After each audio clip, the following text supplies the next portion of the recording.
Many people look at the Wild West through romantic eyes. They think about heroic cowboys riding into sunsets, honorable gunfights at high noon, and rugged individualists conquering the frontier with nothing but grit and a six-shooter. Nothing could be further from the truth.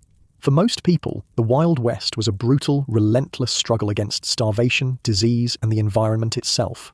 Let's find out now why your chances of surviving 1 month in the real frontier would be worse than your odds of winning the lottery 5 times in a row. Before the story, if these help you sleep, like or subscribe would be cool. Also, drop where you're listening from and the time. I check the comments, and it's crazy seeing people from like Australia and Norway on the same video. Okay, tonight it's the Wild West. But before we go anywhere, get cozy. Like, actually cozy. Pillows good? Blanket situation handled? Perfect. Trust me on this one. So, congratulations. You just woke up in 1875 somewhere on the American frontier. The first thing you notice isn't the singing birds or the fresh air, it's the dirt in your mouth, in your eyes, on your skin, between your teeth because you're lying on a dirt floor. Your back aches something fierce from sleeping on what might generously be called a mattress, basically a canvas sack stuffed with straw that's now home to who knows how many bugs. There's a damp, earthy smell filling your nostrils, not like that pleasant petrichor after rain. More like wet soil mixed with animal dung.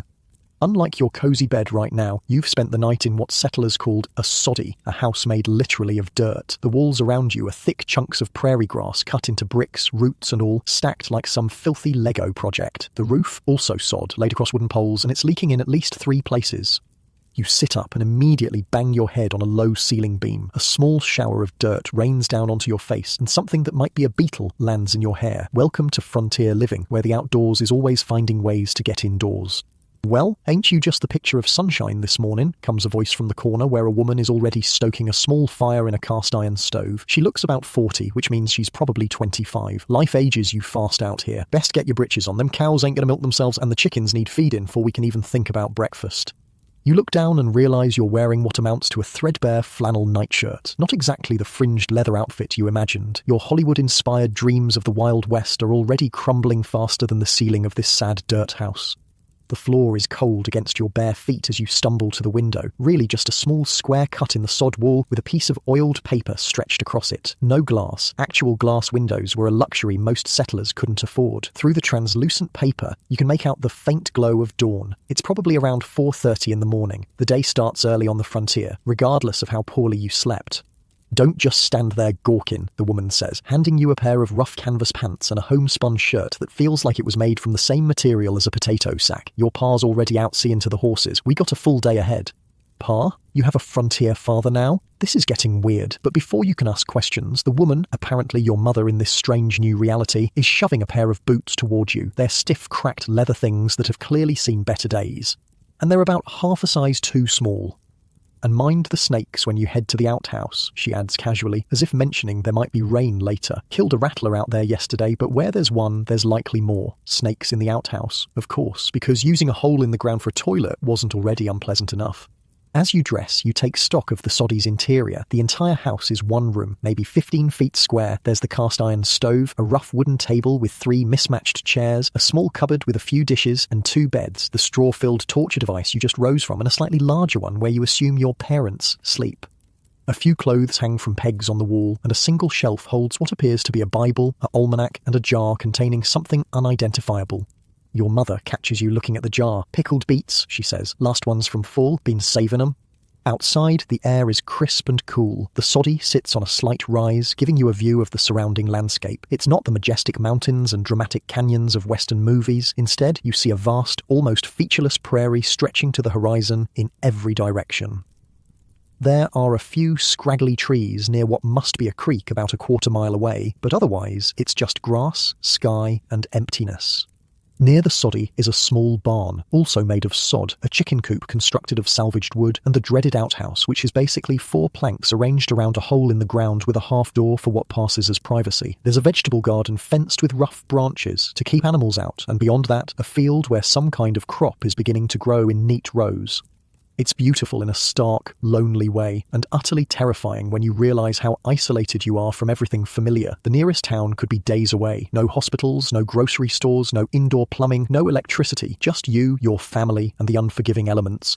A man emerges from the sod barn, wiping his hands on his pants. He's wearing a broad-brimmed hat that's seen better days, not the fancy Stetson you might have imagined. His face is weathered and tanned, with a beard that seems more a result of not having time to shave than a fashion choice. There's nothing of the dashing cowboy about him. He looks tired, dirty, and much older than he probably is.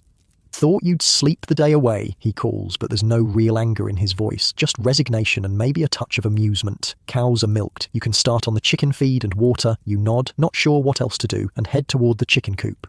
As you walk, your 2 small boots create blisters almost immediately. The chickens regard you with suspicious, beady eyes as you enter their domain. They're scrawny things, nothing like the plump birds you'd see in a grocery store, but they produce eggs, and out here, that's as good as gold. You have no idea what to do, but you notice a bucket of what looks like cornmeal mixed with kitchen scraps near the door. You scatter it around, and the chickens descend on it like tiny, feathered velociraptors. "Not all at once, you dolt," comes your father's voice behind you. "That's got to last 'em the day. Small amounts morning and night. Great. You've been on the frontier for less than an hour and you're already failing at basic survival tasks. Sorry," you mutter, stepping back as he demonstrates the proper amount to feed the chickens. "And get the eggs while you're in there," he adds, walking away to attend to some other chore. Eggs. Right. You spot a few nests built into the wall of the coop, and sure enough, there are eggs inside. You reach for one and immediately get a vicious peck on your hand from an indignant hen who wasn't done with her laying. Ouch. You pull your hand back, now sporting a small but painful wound. The hen glares at you, offended by your intrusion.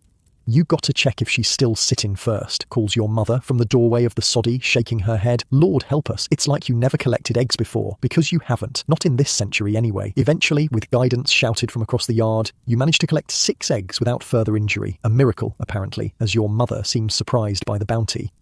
"6, that's a good morning," she says, taking them from you carefully. "We'll have 2 for breakfast, trade 2 in town next time your pa goes, and save 2 for setting. 6 eggs is considered wealth out here. This puts your modern life into sharp perspective."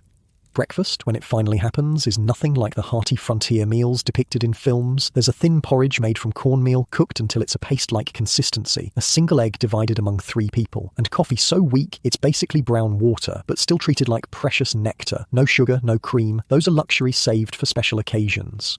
"We got any bacon?" you ask hopefully, your stomach still growling despite the porridge.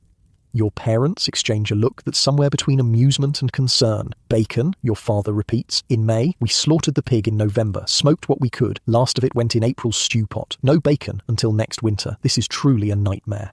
After breakfast, your father explains the day's work. There's a field to plough, seeds to plant, wood to chop, water to haul from the creek, and a dozen other tasks that need doing before sundown. The list is overwhelming, especially considering the primitive tools available. No tractors, no power tools, not even proper shovels, just hand-forged implements that look like museum pieces. "And watch for Indians," he adds casually. "Saw signs of Sioux passing through yesterday, probably just hunting, but keep your eyes open." Right, add potential conflict with displaced indigenous peoples to your list of concerns. Though history has often distorted these interactions, many encounters were peaceful trades or simply cautious observation from both sides. The tensions created by white settlement on native lands were very real. The work is back-breaking. Within an hour, your hands are blistered, your muscles are screaming, and you're sweating despite the cool morning air. Modern life has not prepared you for this level of physical labor. There are no breaks, no weekends, no vacation days on the frontier, just endless work driven by the simple imperative to survive. Water comes from the creek, carried in heavy wooden buckets that dig into your palms as you walk. It's silty and probably teeming with bacteria, but it's all you have. Your mother boils some for drinking and cooking, but washing is done with unboiled water because fuel is too precious to waste on cleanliness. By midday, you understand why frontier people often look so grim in photographs. Who has the energy to smile when every aspect of survival requires constant grinding labor? Lunch is more cornmeal, this time made into a dense bread and served with a thin soup that has a few unidentifiable vegetables floating in it. Again, you eat everything, suddenly understanding why waste was considered a sin. When each calorie requires hours of work to produce, you don't leave anything on your plate. The afternoon brings new challenges. A wheel on the plough breaks, requiring your father to improvise repairs with materials on hand. A chicken goes missing, likely taken by a fox or hawk. Dark clouds gather on the horizon, promising rain that might be either blessing or curse, depending on how much falls and how quickly. "Might be a gully washer coming," your father observes, looking at the sky with concern. "Better get the animals in and secure what we can." A severe storm on the open prairie is no joke. With no buildings taller than your soddy for miles around, you're essentially living in a lightning rod, and if the rain is heavy enough, your sod roof could literally melt away, collapsing the whole structure.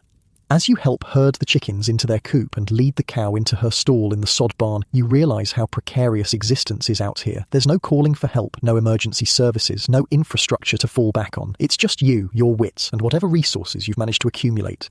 The first fat raindrops begin to fall as you dash back to the soddy. Inside, your mother is already placing buckets under the known leaks in the roof. The interior of the house grows dim as the storm clouds block the sun, and she lights a precious candle, another item too valuable to waste, but necessary now. Get the quilt off the bed, she instructs you. Hang it there by the door to keep the draft out.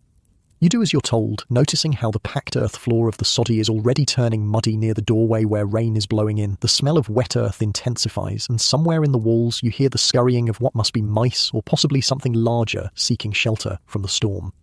The rain hammers down, creating a strange drumming sound on the sod roof. Water begins to drip in new places, and soon there are more leaks than buckets. Your mother seems unperturbed, simply moving the buckets to catch the worst drips and letting the others fall where they may. "Ain't the first time we've been rained on inside our own house," she says with a shrug.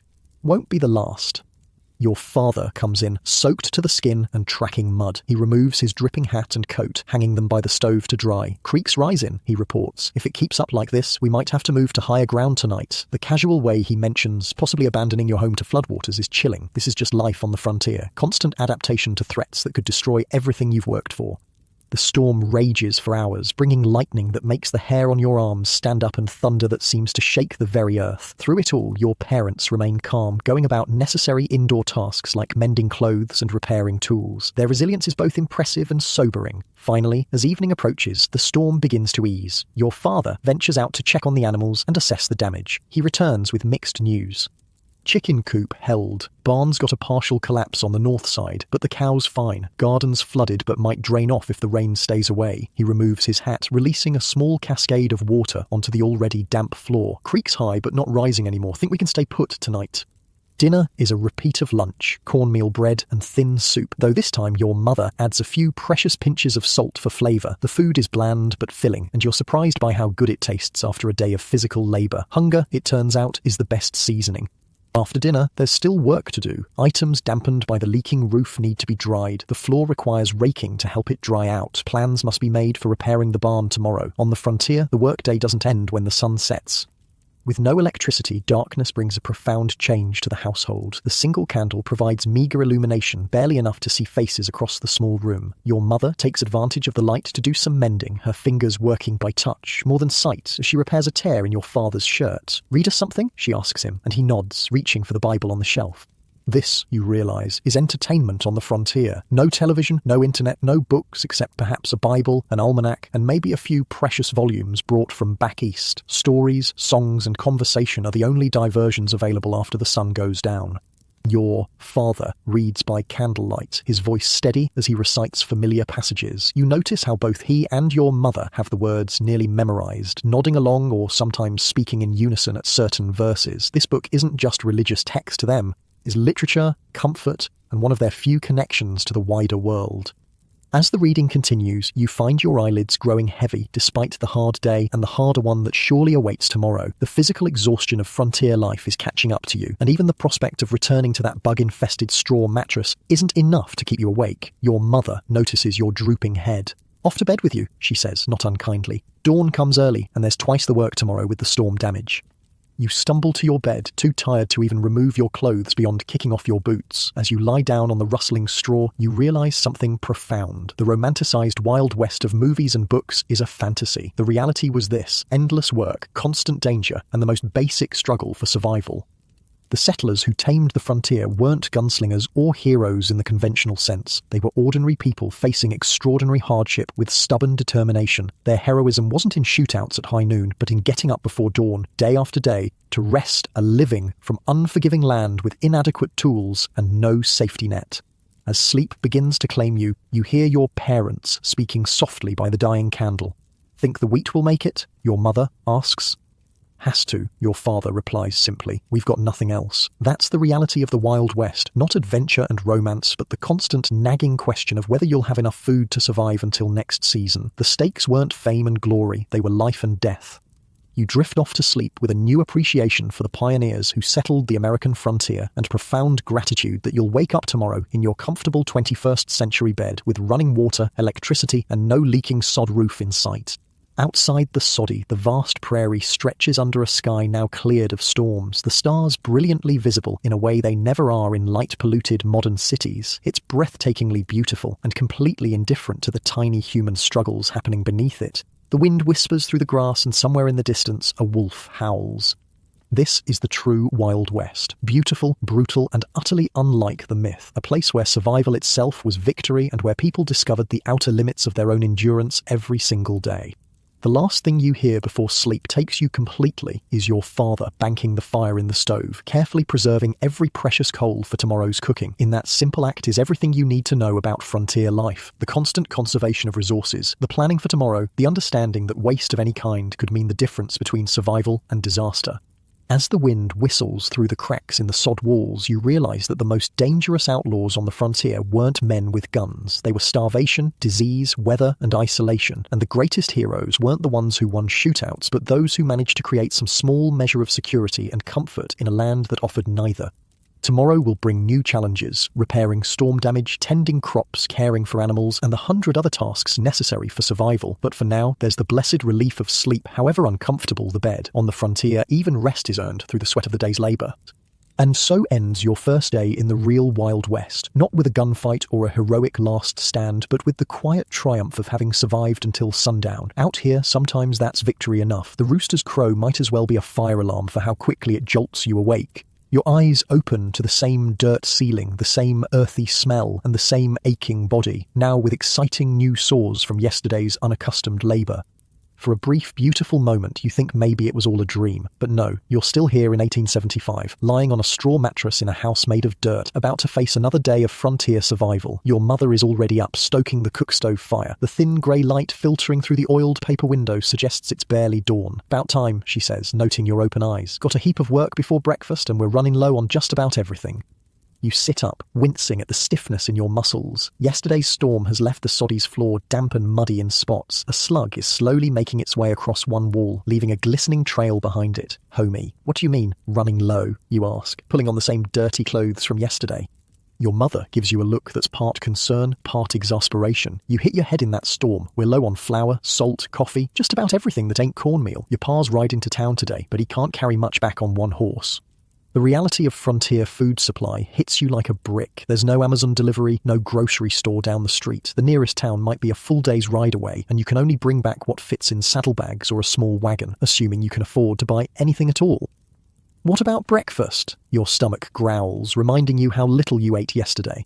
Eggs and cornmeal mush again. We save the flour for trade.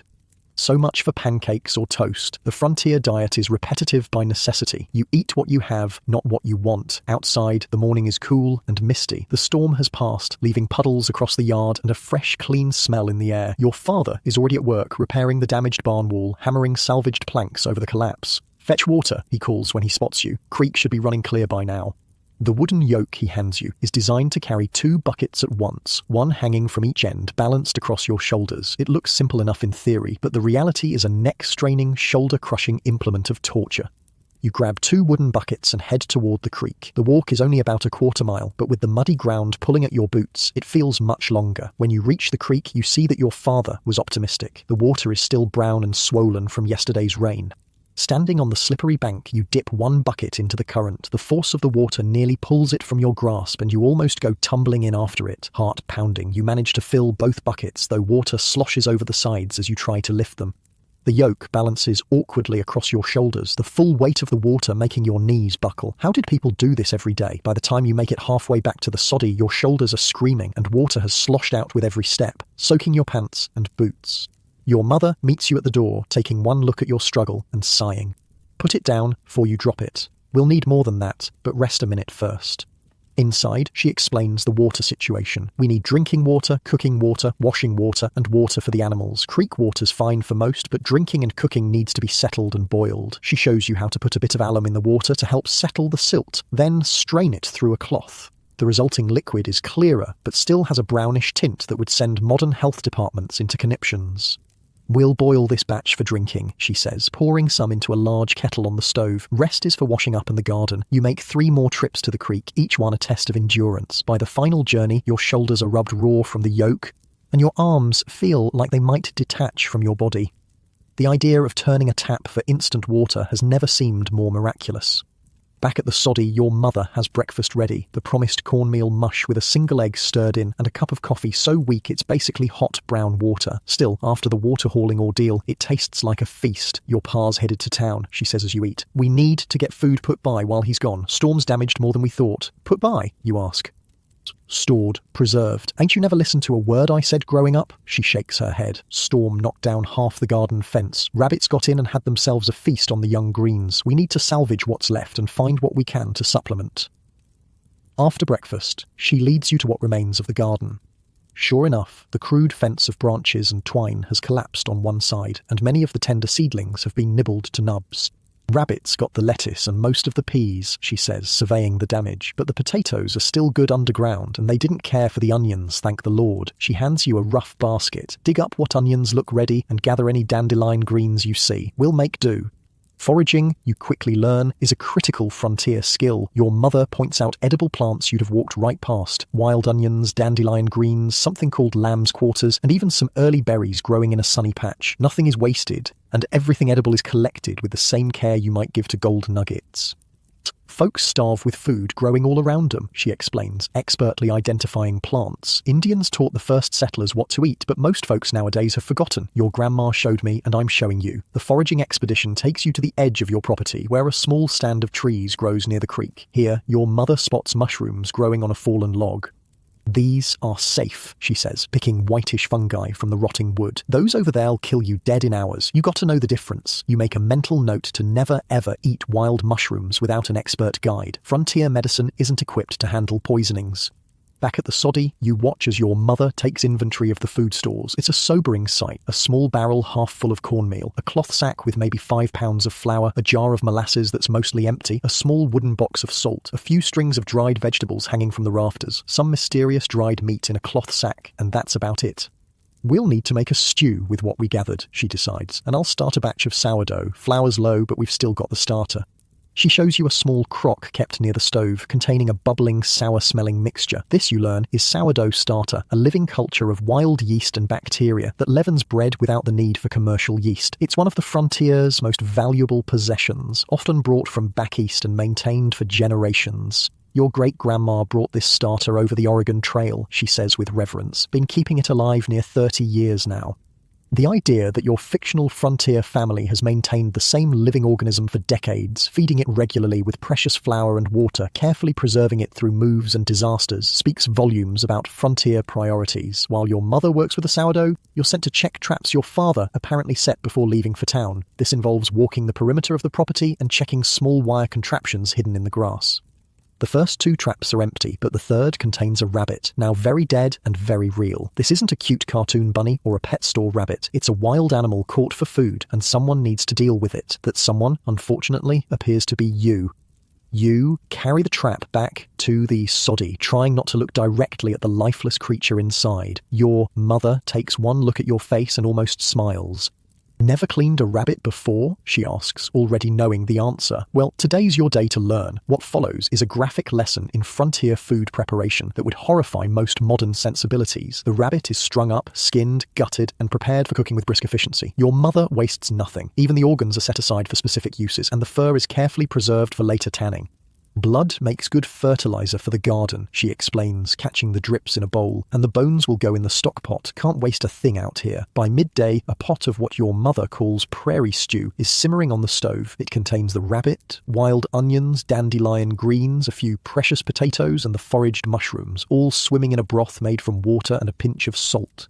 The smell is surprisingly appetizing, especially given the graphic preparation you witnessed. Your stomach growls in anticipation. Won't be ready for hours, your mother warns. Good stew needs time. Meanwhile, we got preserving to do. She brings out a wooden bucket you haven't seen before, extracting several fish apparently caught by your father before he left for town. These too need cleaning and preserving. We'll smoke some and salt the rest, she decides. Smokehouse needs repair after the storm, so we'll have to use the chimney. The next few hours are devoted to food preservation, one of the most critical skills for frontier survival. Without refrigeration, keeping food from spoiling is a constant challenge requiring multiple techniques. You help hang thin strips of fish on strings near the chimney, where smoke from the cook stove will help preserve them. Other pieces are packed in precious salt and stored in a crockery jar. The rabbit skin is stretched on a frame to dry, and even the rabbit's feet are saved. Good luck, your mother explains, though you suspect they have a more practical use she's not mentioning.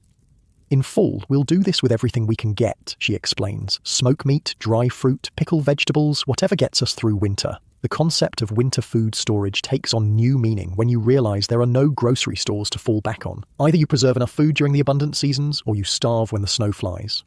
By mid-afternoon, your mother judges the stew ready. She ladles generous portions into wooden bowls, adding a piece of sourdough bread on the side. The bread isn't what you'd recognise from a modern bakery. It's dense, slightly grey from the unrefined flour, and has a distinctly sour smell. But after a morning of hard work, it's irresistible. The stew is surprisingly good, rich and flavourful despite the simple ingredients. The rabbit tastes nothing like chicken, despite the modern cliché, having a stronger, gamier flavour that takes some getting used to. But it's protein, and out here, that's what matters. Save room, your mother advises as you reach for a second helping. Food needs to last, and we don't know when your pa will be back with supplies. This constant calculation, how much to eat now versus how much to save for later, is yet another aspect of frontier life that never makes it into the romanticised tales. Every meal is a strategic decision balancing immediate hunger against future need.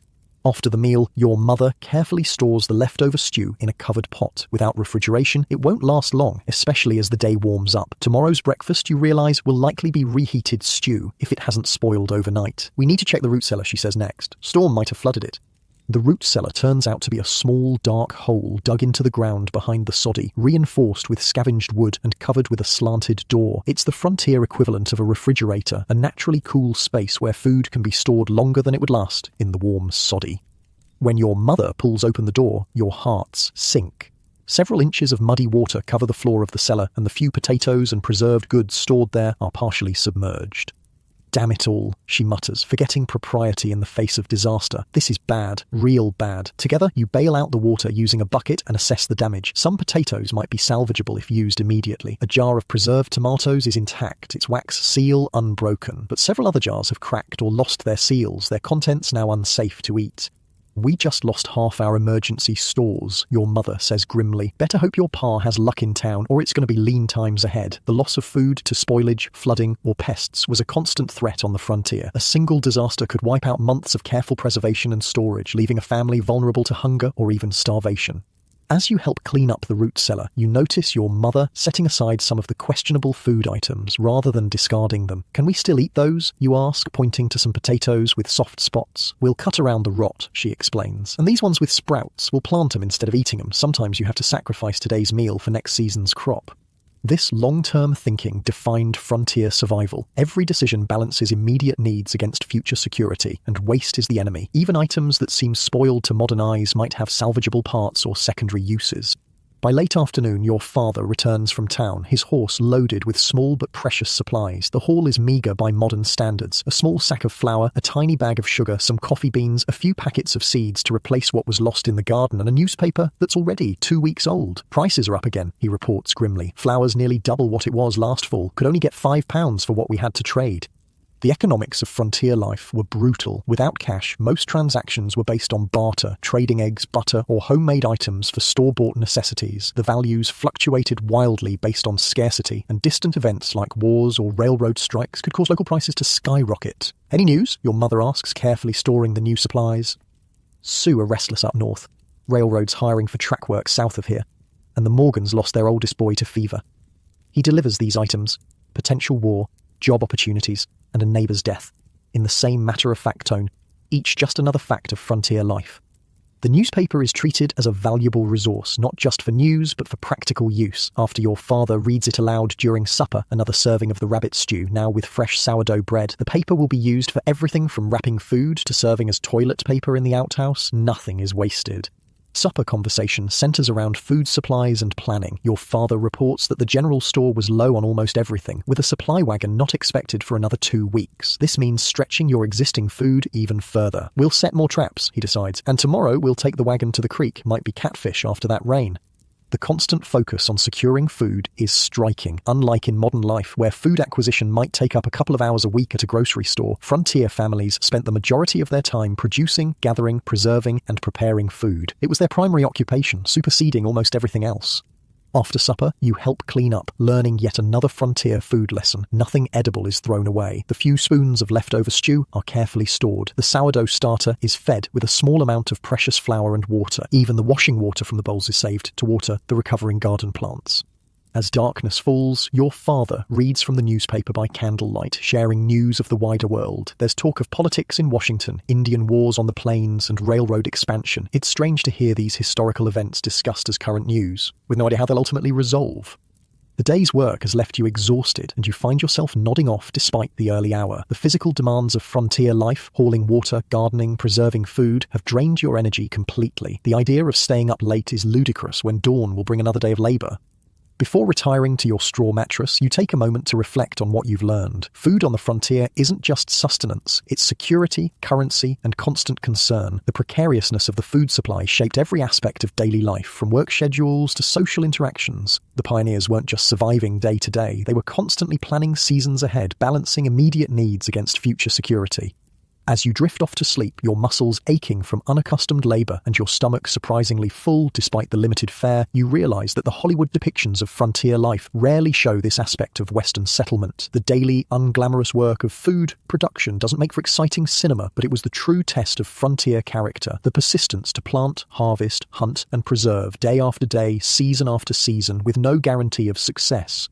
Your mother's voice drifts from across the soddy where she sits mending by candlelight. Weather holds, we'll pick wild strawberries tomorrow, make a preserve if we find enough. Even at day's end, her mind is on food acquisition and preservation. This constant vigilance, this perpetual awareness of hunger as a lurking threat, defined frontier existence in ways modern people can hardly imagine. Outside, a coyote howls in the distance. Inside the soddy, the fire in the cookstove burns low, carefully banked to preserve coals for morning. On your straw mattress, uncomfortably aware of the rustling that suggests you're not alone in the bedding, you close your eyes and try not to think about tomorrow's work. This is the real Wild West, not shootouts and stagecoach robberies, but the quiet heroism of people who wrested food from unforgiving land and survived through ingenuity, knowledge, and sheer determination. Their daily victories weren't marked with notches on six-shooters, but with full storerooms, preserved harvests, and families that made it through another winter. Sleep comes quickly, your body surrendering to exhaustion. The last thing you hear is your mother softly humming a tune as she works, a gentle reminder that even in this harsh existence, there's still room for small moments of peace. Then darkness takes you, and the frontier day ends as it began, with the promise of more work tomorrow, more challenges to face, and the ever-present question of where the next meal will come from. Morning comes with the crowing rooster and aching limbs. You've survived 2 days on the frontier, which feels like something of an achievement given the challenges. Your family's sod house is still standing, you've learned the basics of water collection and food preparation, and you haven't been bitten by anything too dangerous, yet. Today brings a new reality check about frontier life, the economics of survival. Back in the 21st century, most people work to pay for their wants after their basic needs are covered. Out here in 1875, you work simply to exist. Got a letter from your uncle, your father says over a breakfast of reheated stew. The concept of leftover stew for breakfast would have horrified you in your previous life, but now you're just grateful for the protein. Says the mine's hiring, good wages, $3 a day. Your mother looks up sharply. $3? In cash money? That's what he writes. Your father taps the worn paper. Says they need men who can handle themselves underground. Dangerous work, but steady pay. You nearly choke on your stew. $3 a day sounds like nothing in modern terms, but the way your parents are discussing it, this is serious money. The prospect clearly excites and worries them in equal measure. How long would you be gone? Your mother asks, her face carefully neutral. Through harvest, at least. Maybe into winter. He doesn't meet her eyes. Would mean leaving you two to handle things here? The implications sink in. Your father would be away for months, leaving just you and your mother to maintain the homestead. All the heavy labour, all the protection duties, all the decisions would fall on fewer shoulders, but the promise of actual cash is clearly tempting. How far to the mine, you ask? 3 days' ride west, near the mountains. He folds the letter carefully. Would need to leave end of the week if I'm going. After breakfast, your father takes you outside to check the animal traps and explain more about frontier economics. The harsh reality quickly becomes clear. Most settlers live in a state of constant debt and barter, with actual cash being rare and precious. General Store runs a tab for most folks, he explains as you walk the property boundary. You get what you need: flour, sugar, tools, and pay with what you produce. Eggs, butter, crops come harvest. Problem is, the prices never quite balance out. He stops to reset an empty trap, his weathered hands working the wire mechanism with practiced ease. Your store owner sets the prices on both sides, what you buy and what you trade, and somehow you always end up owing more than you bring in. There's no bitterness in his voice, just resignation. Been that way since we got here, 3 years now, and the debt just grows. The trap sets. You continue walking. A rabbit bounds away at your approach, too quick for any hope of catching it. That mine job? You let the question hang. Cash means freedom, he says simply. Cash means paying down the store debt, maybe buying lumber for a proper house before winter. Cash means not wondering if the store owner will cut us off when the debt gets too high. The concept of being cut off sends a chill through you. In a place with no social safety net, no food banks, no government assistance, being denied credit at the general store could be a death sentence if your own food production failed. At midday, a neighbour arrives, the first visitor you've seen since arriving in this strange frontier reality. He rides up on a horse that's seen better days, leading a second animal pulling a small cart. The man himself is thin to the point of gauntness, with a beard streaked with grey and clothes that have been patched so many times they're more repair than original fabric. "Afternoon, Thomas," your father greets him. "What brings you out this way?" "Trade day," the man, Thomas, replies, climbing stiffly down from his horse. "Sarah's got some butter she thought your missus might want, and heard you might have eggs to spare." This, you realise, is frontier commerce in action. No stores, no cash, just neighbours trading surplus goods to fill each other's needs. Your mother emerges from the soddy, wiping her hands on her apron, and the two women immediately fall into negotiations about butter and eggs while the men talk crops and weather. The bargaining is subtle but intense. Each egg, each pound of butter has real value when you consider the labour that went into producing it. There's no fixed exchange rate, just a mutual understanding of relative worth influenced by need, quality, and relationship.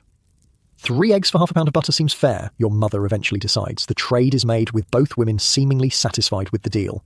Thomas has other news to share as well. Railroads hiring 10 miles south, building a spur line to the new cattle yards. $2 a day, they say. Another job opportunity, another potential source of that precious cash. Your father nods thoughtfully but doesn't commit either way.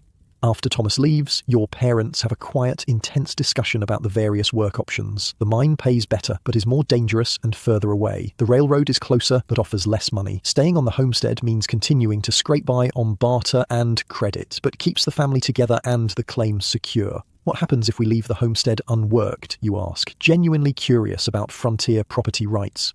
Your father looks grim. Claim jumpers. Government too. Homestead Act says we need to improve the land for 5 years to get title. Leave it too long, someone reports it abandoned, we lose everything.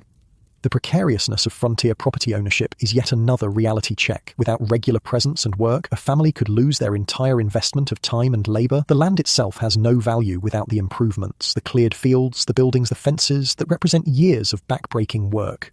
In the afternoon, your father takes you to check the crops, what's left of them after the storm damage. Walking through the fields, he explains the economics of frontier farming in terms that would make a modern accountant weep.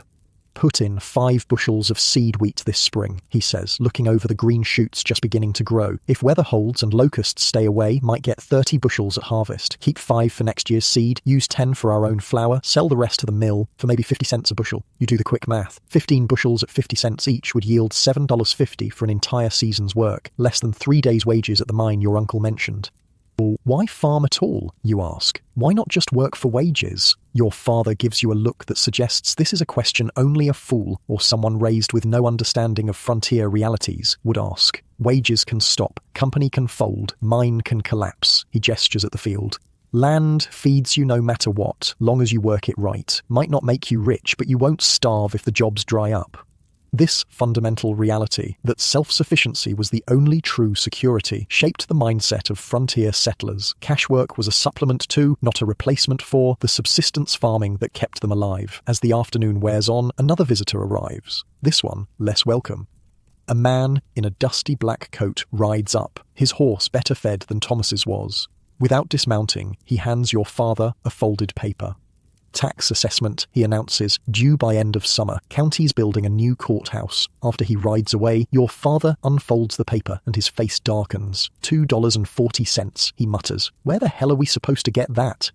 The tax bill, a paltry sum by modern standards, represents another economic pressure on the frontier family. With little cash income, even small government levies could be devastating, and unlike modern times, tax collection on the frontier could be brutally direct. Fail to pay, and you might lose your livestock, tools, or even your land.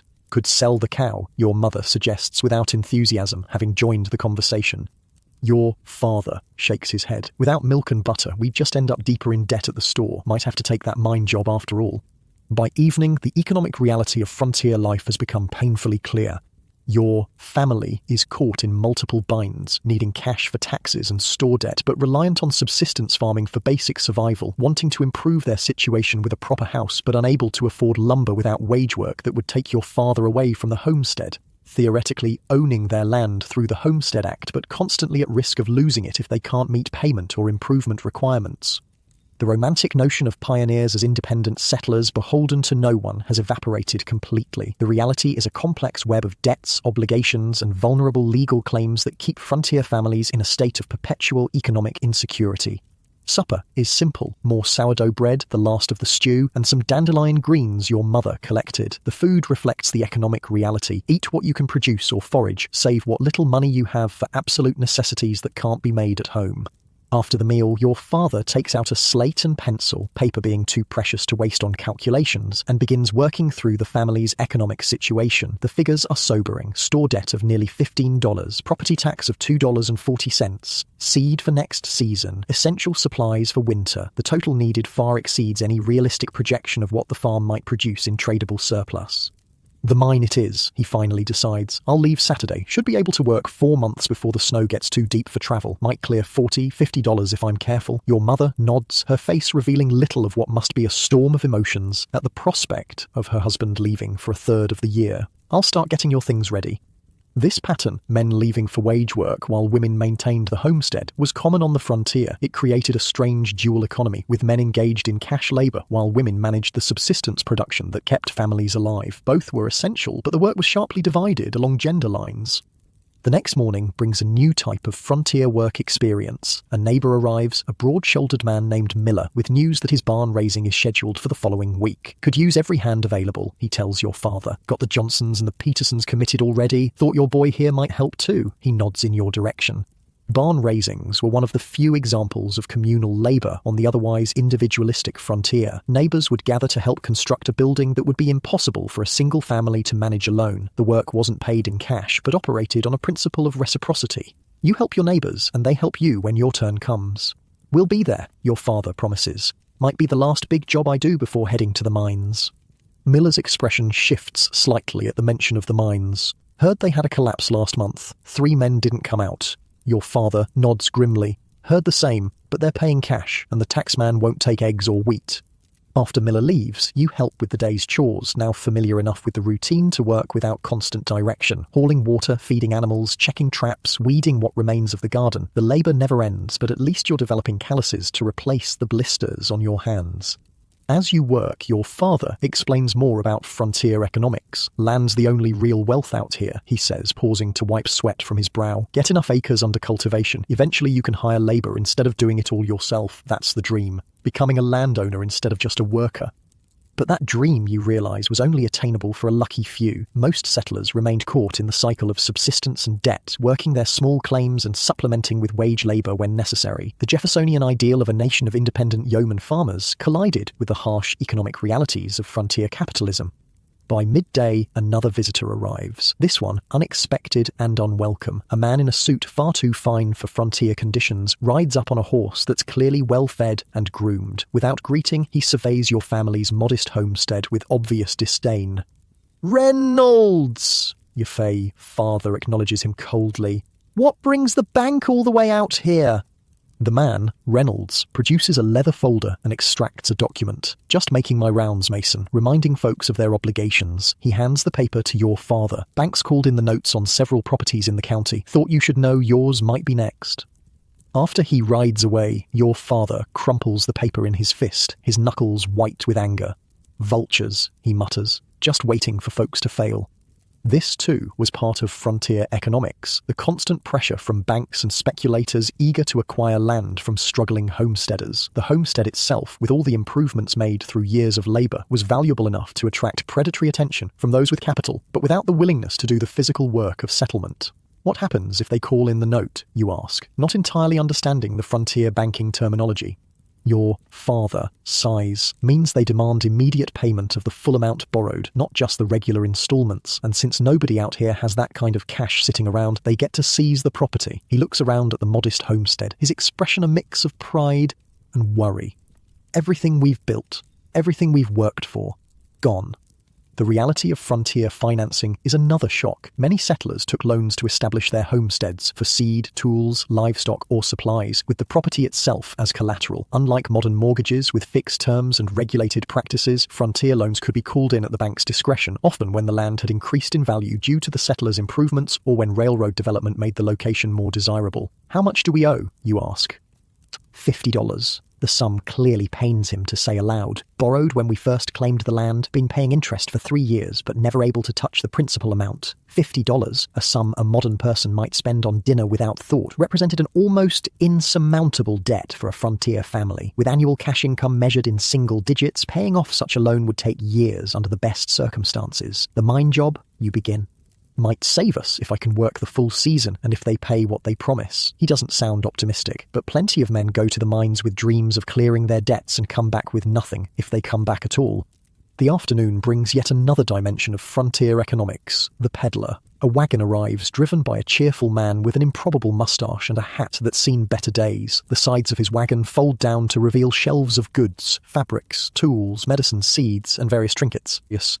Unlike the general store in town, the peddler deals primarily in cash, though he's willing to consider certain items in trade, particularly eggs, butter, and handcrafted goods that can be sold elsewhere. His prices are higher than the stores, but he brings goods directly to isolated homesteads, saving families the time and expense of a town journey. Your mother approaches the wagon with clear interest but equal caution. Got any needles? Mine's nearly worn through.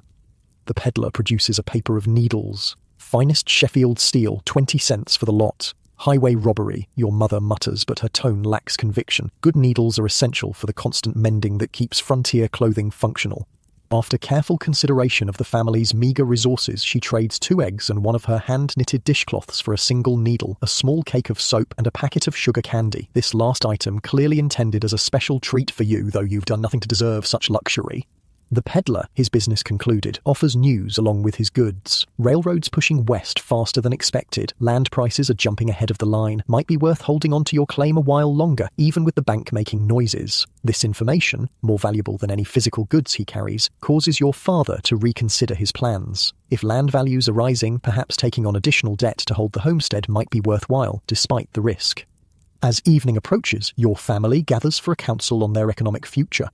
The options are limited and all involve significant trade-offs. Your father could take the mine job, earning cash but leaving the homestead vulnerable. He could seek work on the railroad, earning less but staying closer to home. They could sell assets, the cow, a horse, tools, to pay immediate debts but cripple their productive capacity. Or they could try to secure additional credit to weather the current crisis, deepening their long-term debt but preserving their claim.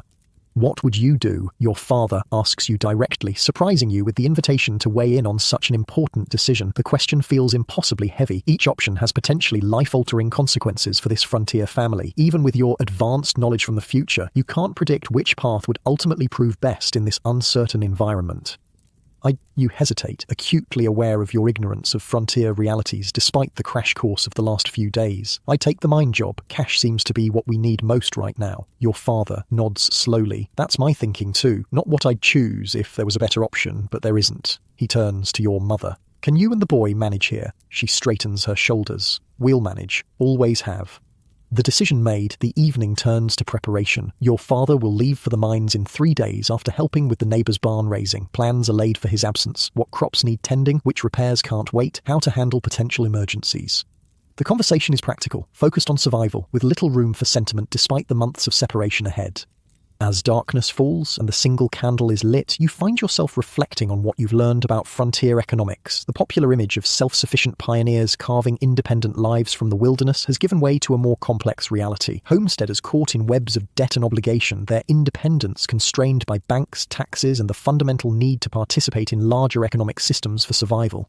The true heroes of Western settlement weren't lone individuals conquering the wilderness, but families making impossible choices and sacrifices in pursuit of long-term security. Their struggles weren't primarily against Indians or outlaws, but against economic forces largely beyond their control. Weather that destroyed crops, banks that called in loans, companies that paid less than promised or folded entirely. As you prepare for sleep on your now familiar straw mattress, you find yourself grateful for the economic safety nets of modern life, unemployment insurance, consumer protection laws, regulated banking that most people take for granted. The frontier's economic reality was a constant high-wire act with no safety net, where a single setback could mean ruin.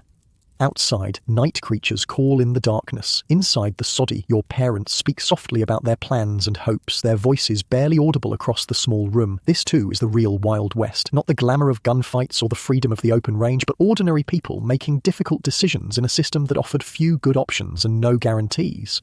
Sleep comes more easily now that your body is adapting to the physical demands of frontier life. Your last thoughts before drifting off are of the mine your father will soon enter, dark, dangerous, and promising either salvation or disaster for this family hanging by an economic thread. The day of the barn raising dawns bright and clear. You wake before the rooster crows, your body now somehow anticipating the early frontier schedule. The straw mattress still rustles with unwelcome residents, but you've almost gotten used to sharing your bed with insects. Almost.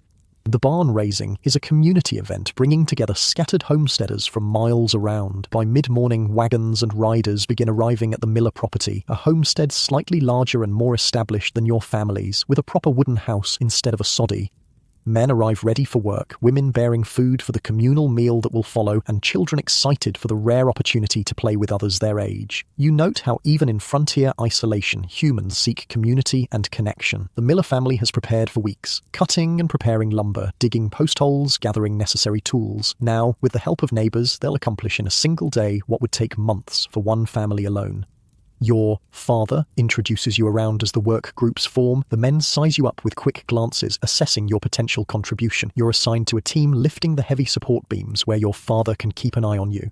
The work is brutally hard, hoisting massive timbers, holding them in place while others secure joints, climbing to precarious heights to attach roof supports. By midday, your muscles scream in protest and sweat has soaked through your clothes despite the mild temperature. This is labour of a different order than the daily chores you've experienced so far, sustained, intensive, and dangerous.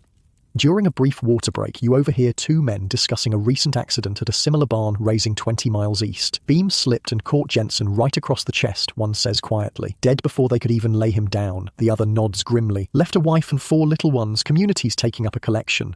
This casual mention of death and the matter-of-fact discussion of how survivors will manage is yet another jarring reminder of frontier realities. In a world without safety regulations, without emergency services, without insurance or workers' compensation, accidents were frequent and often fatal. What happens to a family if the father dies? You ask your father privately as you return to work.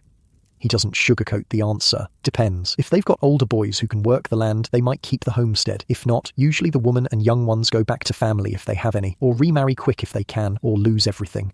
The cold calculus of frontier survival didn't allow for long grieving periods. A single-parent household simply couldn't manage the physical labour required for subsistence, making quick remarriage an economic necessity rather than a romantic choice.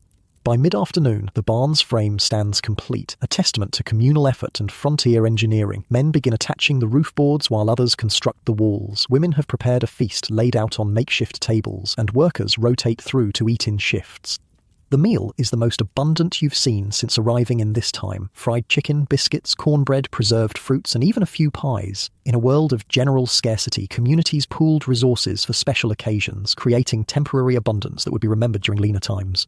As you eat, a woman nearby suddenly cries out. Her young son, perhaps 4 years old, has fallen and gashed his arm on a discarded tool. Blood flows freely from a jagged wound that clearly needs immediate attention. "Get Martha," someone shouts, and an older woman quickly makes her way through the gathered crowd.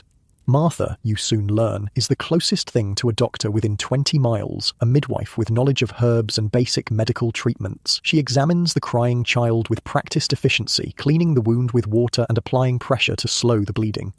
Needs stitching, she announces. Someone heat a needle. What follows is frontier medicine in its rawest form. A sewing needle is held in a fire until glowing, then threaded with ordinary sewing thread. The child is held firmly by his father while Martha makes quick, neat stitches to close the wound. No anesthesia, no antiseptics beyond the brief flame sterilization, no antibiotics to prevent infection. The boy screams throughout the procedure, his cries echoing across the homestead. His mother sings softly to him, her voice shaking while tears stream down her face. When it's done, Martha applies a paste of herbs and wraps the wound with a clean cloth. Keep it dry, she instructs the parents. Change the wrapping daily. If it starts to smell or he gets fever, bring him to me immediately. The entire medical emergency has been handled in less than 15 minutes and work on the barn resumes almost immediately. The injured child is settled in a shady spot with a piece of candy to soothe him, already being distracted by other children showing him a frog they've caught. Does that happen often? You ask your mother, who has watched the proceedings with concern but not shock. Injuries, all the time, she replies. You learn to handle what you can and pray for what you can't. Martha's good with wounds and birthing, but there's plenty she can't fix. The casualness with which frontier people accepted medical emergencies and their often limited options for treatment is sobering. In a world before antibiotics, before blood transfusions, before modern surgery and anesthesia, many conditions that would be routinely treatable in your time were potential death sentences.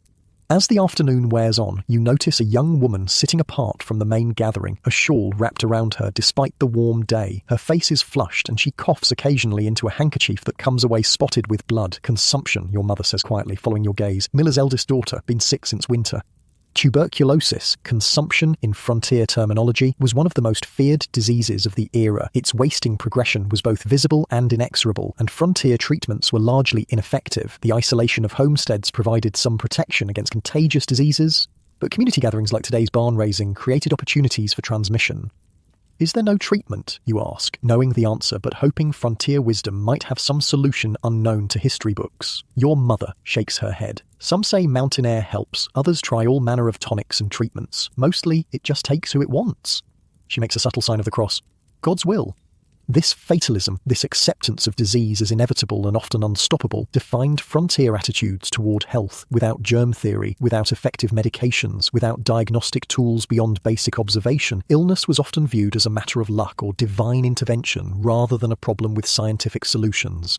As the day progresses, you learn more about frontier health challenges through casual conversations. One woman mentions losing 3 children to diphtheria in a single week. A man shows a twisted arm that never healed properly after a break. An elderly homesteader moves with the characteristic shuffle of someone who has survived a stroke, half his face frozen in a permanent droop.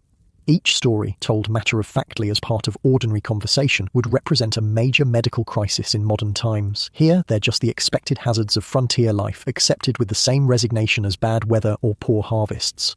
By late afternoon, the barn is substantially complete, a triumph of communal effort. The Miller family will finish the details in the coming days, but the structure stands sound and ready for use. Celebratory spirits rise as the work winds down, with someone producing a fiddle and another a harmonica. As impromptu dancing begins, you notice Martha, the midwife, healer, now sitting with the consumptive girl, listening to her chest and mixing some herbal preparation in a cup. The contrast is striking. Joy and community celebration happening just yards from someone fighting a likely fatal illness. Your mother joins Martha briefly, and you overhear fragments of their conversation about medicinal herbs and treatments. It becomes clear that frontier women were the primary healthcare providers for most families, maintaining knowledge of plants and home remedies passed down through generations. Willow bark tea for fever and pain, Martha explains to your mother, who nods seriously. Comfrey poultice for breaks and sprains, elderberry syrup for winter coughs. Start preparing it now before the berries are gone. This exchange of medical knowledge was crucial in a world without doctors, pharmacies, or medical texts. Each woman was responsible for her family's healthcare, with occasional help from more knowledgeable neighbours like Martha when available. As the gathering begins to disperse, families heading home before darkness makes travel dangerous, you help load your family's wagon with the few tools and dishes they brought. Your muscles ache from the day's labour, and a splinter in your palm throbs painfully. A minor injury by frontier standards, but a constant reminder of how even small health issues could become major problems without proper care. The ride home is quiet, all of you exhausted from the day's work. Your father breaks the silence occasionally to point out plants with medicinal properties growing along the trail, knowledge you realise might be literally life-saving in this environment. Echinacea there, he notes, indicating a purple-flowered plant. Good for infections. And that's yarrow. Stops bleeding. Your ma knows how to prepare them. Back at your soddy, the evening routine feels almost comfortingly familiar after the social intensity of the day. As your mother prepares a simple supper, she checks your splinter-wounded hand, her touch surprisingly gentle. Needs to come out before it festers, she decides, and proceeds to extract the splinter with a needle sterilized in the cooking fire. The procedure is painful but quick, and she applies a dab of some strong-smelling salve afterward. "What's that?" you ask, sniffing the pungent ointment. "Garlic, honey, and a few other things," she replies vaguely. "Keeps infection away." Modern science would eventually confirm the antibacterial properties of both garlic and honey, but in 1875, such treatments were based on observation and tradition rather than laboratory testing. They worked often enough to remain in use, though their effectiveness was inconsistent by modern standards. After supper, your father announces he'll be leaving for the mine tomorrow instead of waiting another day as planned. "Best to get there early and secure a position," he explains. "Competition gets fierce when word spreads about hiring." This accelerated departure creates a somber mood. The dangers of mining were well known: cave-ins, explosions, toxic gases, long-term lung damage, and no one pretends this is anything but a necessary risk. Your mother begins packing his few spare clothes and preparing travel food without comment, her expression carefully neutral. As darkness falls and preparations continue, you notice your father taking your mother aside for a private conversation. Though you can't hear their words, you can guess the content. Final instructions in case he doesn't return, arrangements for the homestead's future, perhaps even emotional farewells that frontier stoicism doesn't allow to be expressed openly.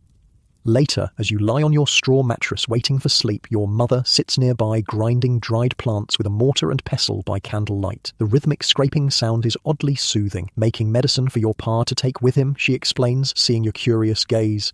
Mining camps are rife with illness. Men packed together, poor food, bad water, no proper privies. She adds another dried leaf to her mixture. This might help keep him well. The idea of sending someone into a known health hazard with only a small pouch of herbs for protection seems hopelessly inadequate, but it's all frontier medicine can offer. No vaccines, no preventive antibiotics, no sophisticated diagnostic tools, just traditional remedies and hope. As you drift towards sleep, the contrast between modern and frontier healthcare has never seemed starker. In your time, the splinter in your hand would warrant an antiseptic wipe and perhaps a bandage, with antibiotics available if infection developed. Here, that same minor injury could potentially lead to blood poisoning and death without proper care. Your mother finishes her preparation and stores the ground herbs in a small cloth pouch which she sets aside for tomorrow. The simple act contains all the love and concern she cannot express directly, a frontier wife's attempt to protect her husband from dangers beyond her control. Morning comes early as always. Your father is already up and dressed when you open your eyes, checking his few possessions for the journey ahead. A small pack contains spare clothes, the herb pouch your mother prepared, some hardtack and jerky for the journey, and little else. Travel light was the frontier rule, especially when the destination was uncertain. Breakfast is solemn and brief, cornmeal mush sweetened with a precious spoonful of molasses, a luxury saved for this occasion. No one speaks much, the impending separation hanging heavy in the air. After the meal, your father provides final instructions. Check the north fence line today. Storm loosen some posts. Traps need checking daily. If the miller boy comes by with that plough part, I-mode, have him leave it by the barn.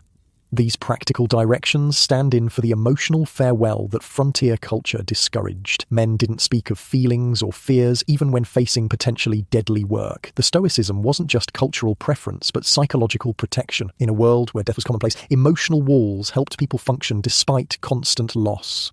As your father saddles his horse, you notice him slipping a revolver into his saddlebag, a reminder that human dangers were also part of frontier travel. Roads between settlements were prime territory for bandits who knew travelers might carry cash or valuable goods. The actual goodbye is brief and restrained. Your father embraces your mother quickly, then clasps your shoulder with a firm hand. "Take care of things," he says simply. "Be the man of the house till I return." Then he mounts his horse and rides away without looking back, his figure growing smaller as he crosses the prairie toward the distant mountains where the mine awaits. Your mother watches until he disappears from sight, then turns briskly to the day's tasks, her expression giving nothing away. "Well," she says practically, "that fence won't fix itself. Best get started." This, too, is frontier medicine in its way, the psychological adaptation that allowed people to continue functioning despite separation, uncertainty, and ever-present danger. There was no time for extended grieving or worry, no luxury of emotional indulgence when survival required constant work. As you help with the day's chores, your mother begins educating you more thoroughly about frontier healthcare, knowledge you'll need in your role as temporary man of the house. Snakebite, she says as you check traps near a rocky outcropping. Cut across the marks with a clean knife, suck out the poison and spit it away. Then poultice with plantain leaves. These ones here. She points to a common weed you'd have overlooked. Bind it tight and keep the limb below the heart. The procedure she describes is partly effective, partly dangerous by modern standards, potentially introducing infection through the cut, risking poison absorption through mouth tissues, but also physically removing some venom through suction. Like many frontier treatments, it was better than nothing, but far from ideal. Dog days are coming, she continues as you work. August fever season. We'll need to boil all drinking water and cover food from flies. Sleep with windows papered shut, no matter the heat.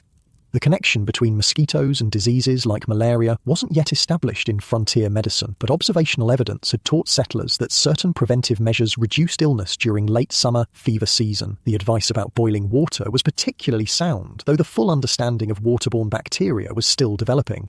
By midday, you've learned a dizzying array of frontier medical information: how to treat burns with raw potato, how to set simple fractures with splints, which plants stop diarrhea and which induce vomiting when poison is swallowed, how to recognize the early signs of scarlet fever, diphtheria, and measles, and dozens of other practical remedies for common ailments. Knowledge keeps you alive out here, your mother explains as you pause for a simple lunch of cornbread and wild greens. Doctor's 2 days' ride away, if he's even home when you get there. Most times you're your own physician. The reality of frontier healthcare was largely self-sufficiency by necessity. Professional medical help was too distant, too expensive, and often not significantly more effective than home treatments. Families developed their own medical knowledge through experience, tradition, and sometimes tragic trial and error. After lunch, your chores take you to the creek for water. While filling the buckets, you notice something disturbing. Several dead fish floating near the bank, their white bellies exposed to the sun. Concerned, you report this to your mother upon returning to the soddy. Her reaction is immediate and alarmed. "Don't use that water," she exclaims, dumping the buckets you've just carried back. "Not for drinking, not for washing, not for anything. Someone's likely dumping mine tailings upstream." Water contamination was a serious and common health threat on the frontier. Without environmental regulations or understanding of toxic chemicals, industrial activities like mining often poisoned water sources used by downstream settlements. The dead fish were nature's warning system, one your mother was wise enough to heed. "What do we do for water?" you ask, suddenly aware of how dependent you are on the creek that has now become a potential threat. "We've got the rain barrel from the storm," she says, thinking quickly, "and the Miller place has a good well. We'll have to haul from there until we know the creek is safe again." This adaptation, finding alternative water sources when primary ones are compromised, was yet another aspect of frontier survival. The flexibility to change practices quickly in response to environmental threats was essential when so many dangers went unseen until they caused harm. By late afternoon, a new concern arises. Dark clouds build on the horizon, and the air grows still and heavy with unusual warmth. Your mother watches the sky with evident worry. "Green tinge to those clouds," she observes. "Could be a twister brewing." Tornadoes were particularly feared on the prairie, where flat terrain offered no natural shelter, and sod houses provided minimal protection against violent winds. Without weather forecasting or warning systems, settlers relied on observational signs and traditional knowledge to anticipate dangerous storms. Your mother begins preparations immediately, sending you to secure loose items around the homestead while she gathers essential supplies inside the soddy. A storm lamp is filled with precious oil, water containers are topped off, and a small bundle of key possessions, documents, family Bible, photographs, is placed near the door for quick retrieval if necessary. "If it comes to it, we head for the root cellar," she instructs. "Twisters can take a soddy right off its foundation, but they can't pull up the ground itself." This emergency planning, this constant readiness for disaster, was another form of frontier healthcare. In a world without emergency services or disaster relief, preparation and quick decision-making were often the only defenses against nature's dangers. As evening approaches, the storm blows past without developing into the feared tornado, though heavy rain once again tests the soddy's roof. The leaks seem fewer this time. Your repair work after the previous storm has helped, but the interior still grows damp and chilly as darkness falls. Your mother builds up the fire in the cookstove, creating welcome warmth against the dampness. "Can't afford to get the ague," she explains, using the frontier term for fever and chills that might indicate malaria or other infections. "Not with your pa gone and all the work to do." This practical approach to preventive health, keeping warm and dry to avoid illness, reflected frontier understanding that sickness wasn't just a personal misfortune, but a threat to the entire family's survival. A homestead couldn't function with its primary workers incapacitated, making illness prevention a practical necessity rather than just a matter of comfort. Supper is simple but satisfying. Cornbread with the last of the rabbit stew, reheated and extended with wild onions and some early peas salvaged from the garden. The meal reinforces another aspect of frontier health, the direct connection between diet and wellness that settlers understood intuitively. Body needs meat to stay strong, your mother says as she serves the stew, and greens to keep the blood right. That's why winter's so hard. Nothing fresh by February, and that's when sickness takes hold. The seasonal nature of frontier illness, with scurvy, pneumonia, and other conditions peaking during winter months, reflected both the biological realities of vitamin deficiency and the social conditions of confinement in small, poorly ventilated spaces during cold weather. After supper, with rain still pattering on the sod roof, your mother takes up her mending by lamplight. The domestic scene feels almost cozy, despite the primitive conditions, creating a moment of relative peace in the otherwise harsh frontier existence. "Your pa had the marsh fever 2 summers ago," she says suddenly, her hands continuing their steady work. "Shaking and burning up by turns, couldn't keep food down, thought we'd lose him for sure." This rare personal revelation, this acknowledgement of past vulnerability, offers a glimpse into the emotional reality behind frontier stoicism. The constant proximity to death shaped relationships and outlook in ways modern people can hardly imagine. What happened, you ask, drawn into this glimpse of your family's history? Martha came with her willow bark and fever remedies. I kept cold compresses on him day and night. Her voice remains matter of fact, but her hands still briefly on her mending. 7 days he burned with it. On the 8th, the fever broke. The simple narrative contains volumes of unspoken emotion, the exhaustion of round-the-clock care, the fear of impending loss, the desperate hope that home remedies would be enough, the relief when recovery finally came. This was the lived experience of frontier illness. Intense, personal, and utterly lacking in the clinical distance of modern healthcare. "That's why we keep willow bark dried and ready," she concludes practically, resuming her stitching. "Never know when fever will strike again." This preparedness, this constant readiness for medical emergencies defined frontier healthcare. Without access to immediate professional help, families maintained their own medical supplies and knowledge, prepared for the crises they knew would eventually come. As the evening deepens and lamplight casts long shadows across the soddy's interior, you realise how fundamentally different frontier health perspectives were from modern attitudes. In your time, health is often viewed as the default state, with illness as an unexpected interruption. On the frontier, the opposite was true. Illness was expected, while continued health was the surprising blessing. Your mother finishes her mending and banks the fire for the night, her movements practiced and efficient. Another day of frontier life has passed, a day without modern medicine, without sanitation standards, without health insurance or antibiotics or emergency services. Yet, people survived, adapting to threats and developing systems of care that, while primitive by later standards, represented the best knowledge available at the time. As you settle onto your straw mattress, listening to the rain on the sod roof and the occasional distant rumble of thunder, you reflect on what you've learned. The healthcare challenges of frontier life weren't just about treating illness, but about maintaining function in the face of constant threat. Survival required not just physical remedies, but psychological adaptations, the stoicism, the practicality, the focus on work despite fear or grief. Tomorrow will bring new tasks, new challenges, and potentially new health concerns. Without your father's strength and knowledge, the burden of homestead maintenance falls more heavily on you and your mother. The work must continue despite his absence, just as frontier life continued despite illness, injury, and loss. Outside, the storm begins to ease, rain softening to a gentle patter. Inside the soddy, your mother extinguishes the lamp to save precious oil, plunging the interior into darkness. In the black of a frontier night, without even the ambient light pollution of modern times, sleep comes quickly to bodies exhausted by the day's labour. Your last thought before drifting off is of your father, now likely camping somewhere on his journey to the mines, exposed to the same storm and countless other hazards of frontier travel. His fate, like so much in this harsh world, lies beyond your knowledge or control, a fundamental uncertainty that frontier people lived with every day.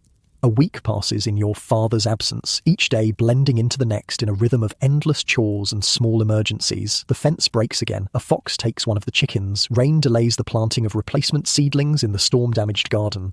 Through it all, you and your mother adapt and endure, falling into the patterns of frontier resilience that defined this era. On the 8th day, as you're repairing the chicken coop, you hear the approach of horses, multiple riders by the sound. Your mother emerges from the soddy, wiping her hands on her apron, her expression a mixture of curiosity and wariness. Visitors are rare, and unexpected visitors even rarer. 3 riders appear over the low rise to the east, 2 men and a woman. As they draw closer, your mother relaxes slightly. "It's just the Johnsons," she says, and looks like Reverend Parker with them. The visitors dismount in the yard, exchanging greetings with your mother. The older man, Reverend Parker, is dressed in a black coat that's seen better days but still marks him as someone of relative status. The Johnson couple are clearly neighbours from their weathered appearance and practical clothing. "Circuit's brought me round again, Mrs. Mason," the Reverend explains, removing his hat respectfully. "Thought we'd check on you, what with your husband gone to the mines. This, you realise, is Frontier Social Services in action, the community checking on potentially vulnerable members during hardship. Without government assistance programmes or formal support structures, neighbours and travelling preachers filled the gap, offering practical help and maintaining social bonds. Your mother invites them inside, an indication of both frontier hospitality and the visitor's status. The soddy feels crowded with 5 people, but no one comments on the humble surroundings. On the frontier, pretension about living conditions was pointless when everyone faced similar challenges. Mrs. Johnson has brought a gift, a jar of preserved peaches, golden and gleaming in their glass container. The simple present represents significant generosity in a world where such luxuries were rare and hard-won. "Thought you might enjoy these," she says, placing the jar on the rough table. "Last year's harvest, but they kept well."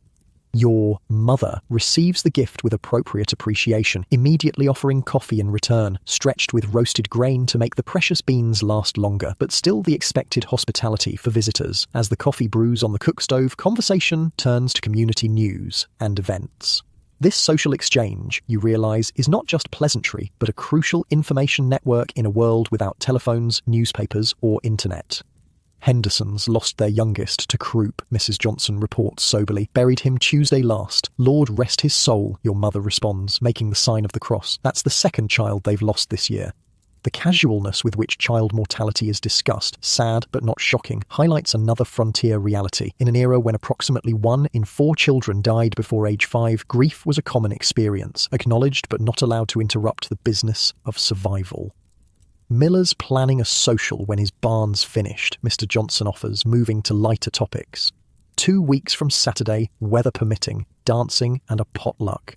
This news brings a smile to your mother's face, a rare expression of anticipation. "Been a while since we had a proper gathering. Will there be music?" Jensen's boy is bringing his fiddle, and I hear tell the new family from Ohio has a guitar player among them.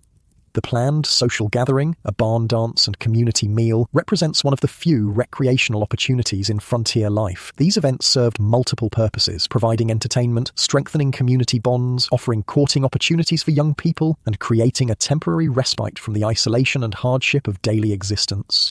Reverend Parker sips his coffee and turns the conversation to more spiritual matters. "I'll be holding service at the schoolhouse Sunday week. Hope to see you there, Mrs. Mason. The Lord's word brings comfort in trying times." Religion was a central organising force in frontier communities, providing not just spiritual guidance but social structure and shared identity. The travelling preacher or circuit rider might visit each settlement only monthly or even less frequently, making church services special occasions that combined worship, socialising and community business. "We'll be there, Reverend," your mother promises. "Been too long since we heard a proper sermon." As the conversation continues, you notice how much information is exchanged in these seemingly casual interactions. Weather patterns observed by families living 10 miles away, a new merchant setting up shop in the nearest town, a family heading back east after failing to make their homestead profitable, potential jobs for young men at the sawmill just established near the railroad. Each piece of news could affect survival or opportunity in the interconnected frontier economy. After the coffee is finished, the men step outside to examine your repair work on the chicken coop and fence, offering suggestions and commenting on your efforts. This too is part of frontier social systems, the sharing of practical knowledge and skills between neighbours, ensuring that the collective wisdom of the community benefits all its members. Meanwhile, Mrs. Johnson and your mother engage in their own form of knowledge exchange, discussing garden progress, food preservation techniques, and home remedies for common ailments. Their conversation is dense with practical information, from the best time to harvest specific herbs to methods for keeping flour free from weevils. When the visitors prepare to leave an hour later, there's a final exchange of community obligations. "We'll keep an eye out for word from the mines," Mr. Johnson promises. "Any news of your husband, we'll get it to you straight away. And if you need a hand with anything heavy, you send word," Mrs. Johnson adds. "Our boys can ride over." These offers aren't just politeness, but a form of frontier insurance, a system of mutual aid that helped families survive crises and labour shortages. Today's assistance freely given would be reciprocated when the Johnsons faced their own challenges, creating a network of support without formal structure. After the visitors depart, your mother seems energized by the social contact, moving more briskly through her afternoon tasks. Good to have news, she comments as you help her prepare supper. Gets lonely out here with just ourselves for company. The isolation of frontier life was perhaps its most psychologically challenging aspect. Homesteads were often miles apart, with natural barriers of weather and terrain frequently making even these short distances impassable. Weeks or months might pass without seeing anyone outside the immediate family, creating a social deprivation that modern people would find almost unbearable. What's a social like, you ask, curious about the event mentioned by the Johnsons. Your mother smiles slightly at the memory. A proper one has music and dancing, food laid out for all to share, young folks courting under their parents' watchful eyes, children playing games, men talking crops and politics, women catching up on family matters. Her description reveals the multi-layered functions of frontier social gatherings, simultaneously serving as entertainment, matrimonial market, political forum, news exchange, culinary exhibition, and community bonding exercise. Everyone dresses in their Sunday best, she continues, stirring the pot of beans that will form your evening meal. Not that it's much, mind you, but clean and mended at least. And for one evening, we pretend we're somewhere fine instead of scratching out life from stubborn soil. This temporary escape from harsh reality, this brief opportunity to experience joy and connection, was perhaps the most valuable aspect of frontier social life. The dance or gathering created a space where laughter was permitted, where physical touch, even if just a formal dance hold, connected isolated individuals, and where music offered emotional expression beyond the pragmatic communication of daily life. The next morning brings another visitor, unexpected and less welcome. A man on horseback arrives shortly after dawn, his city clothes and official manner immediately setting him apart from the neighbours. He carries a leather satchel and wears a badge identifying him as a representative of the county government. Tax assessor, your mother mutters, watching from the doorway as he dismounts. What more do they want? The interaction that follows reveals another dimension of frontier social systems, the sometimes adversarial relationship between settlers and government authorities. The tax assessor has come to verify the property improvements claimed on your family's homestead, ensuring they meet the requirements for continued ownership under the Homestead Act. His inspection is thorough and uncomfortable, measuring the cultivated acreage, examining the structures, and making notes in an official ledger. Your mother follows him silently, her expression carefully neutral despite the intrusion. You tag along, learning yet another frontier lesson, that even in this supposedly Wild West, bureaucracy and government oversight were very real forces. Cultivation looks a bit short of the required percentage, the assessor comments, making another note, and the dwelling is, he glances at the soddy with barely concealed disdain, somewhat primitive. My husband's working at the mines to earn money for improvements, your mother replies, her voice steady despite the implied criticism. We meet all legal requirements. The assessor makes a non-committal sound and continues his examination. This tense dance between settlers and officials was common on the frontier, where families often operated at the very edge of legal compliance due to the harsh realities of establishing a homestead with limited resources. After the assessor finally leaves, with a warning about needing to see significant improvements by his next visit, your mother allows herself a rare moment of visible anger. Sitting in his fine office in town, never broke ground himself, telling us our place isn't good enough, she fumes, aggressively kneading dough for the day's bread. Let him try living in a soddy through winter, then talk to me about improvements. This resentment toward distant authority figures was a defining characteristic of frontier social attitudes. Settlers who faced daily physical hardship and constant survival pressure had little patience for bureaucratic demands that seemed disconnected from their lived reality. The afternoon brings a more pleasant social interaction when a wagon appears on the horizon, the peddler returning on his regular route. Unlike the tax assessor, the peddler is welcomed warmly, not just for his goods, but for the news and social connection he brings from the wider world. Heard about your man heading to the mines, he comments as he sets up his mobile display in the yard. Hard work, but good money if he's lucky. The peddler's wagon contains the usual assortment of necessities and small luxuries, fabric, thread, tools, medicines, spices, and candies, but it's his information that proves most valuable. He's recently come from the direction of the mines and carries news of conditions there. Company's hiring strong, paying cash as promised, he reports as your mother examines a bolt of fabric. But living conditions are rough. Men packed 12 to a cabin, paying dear for poor food.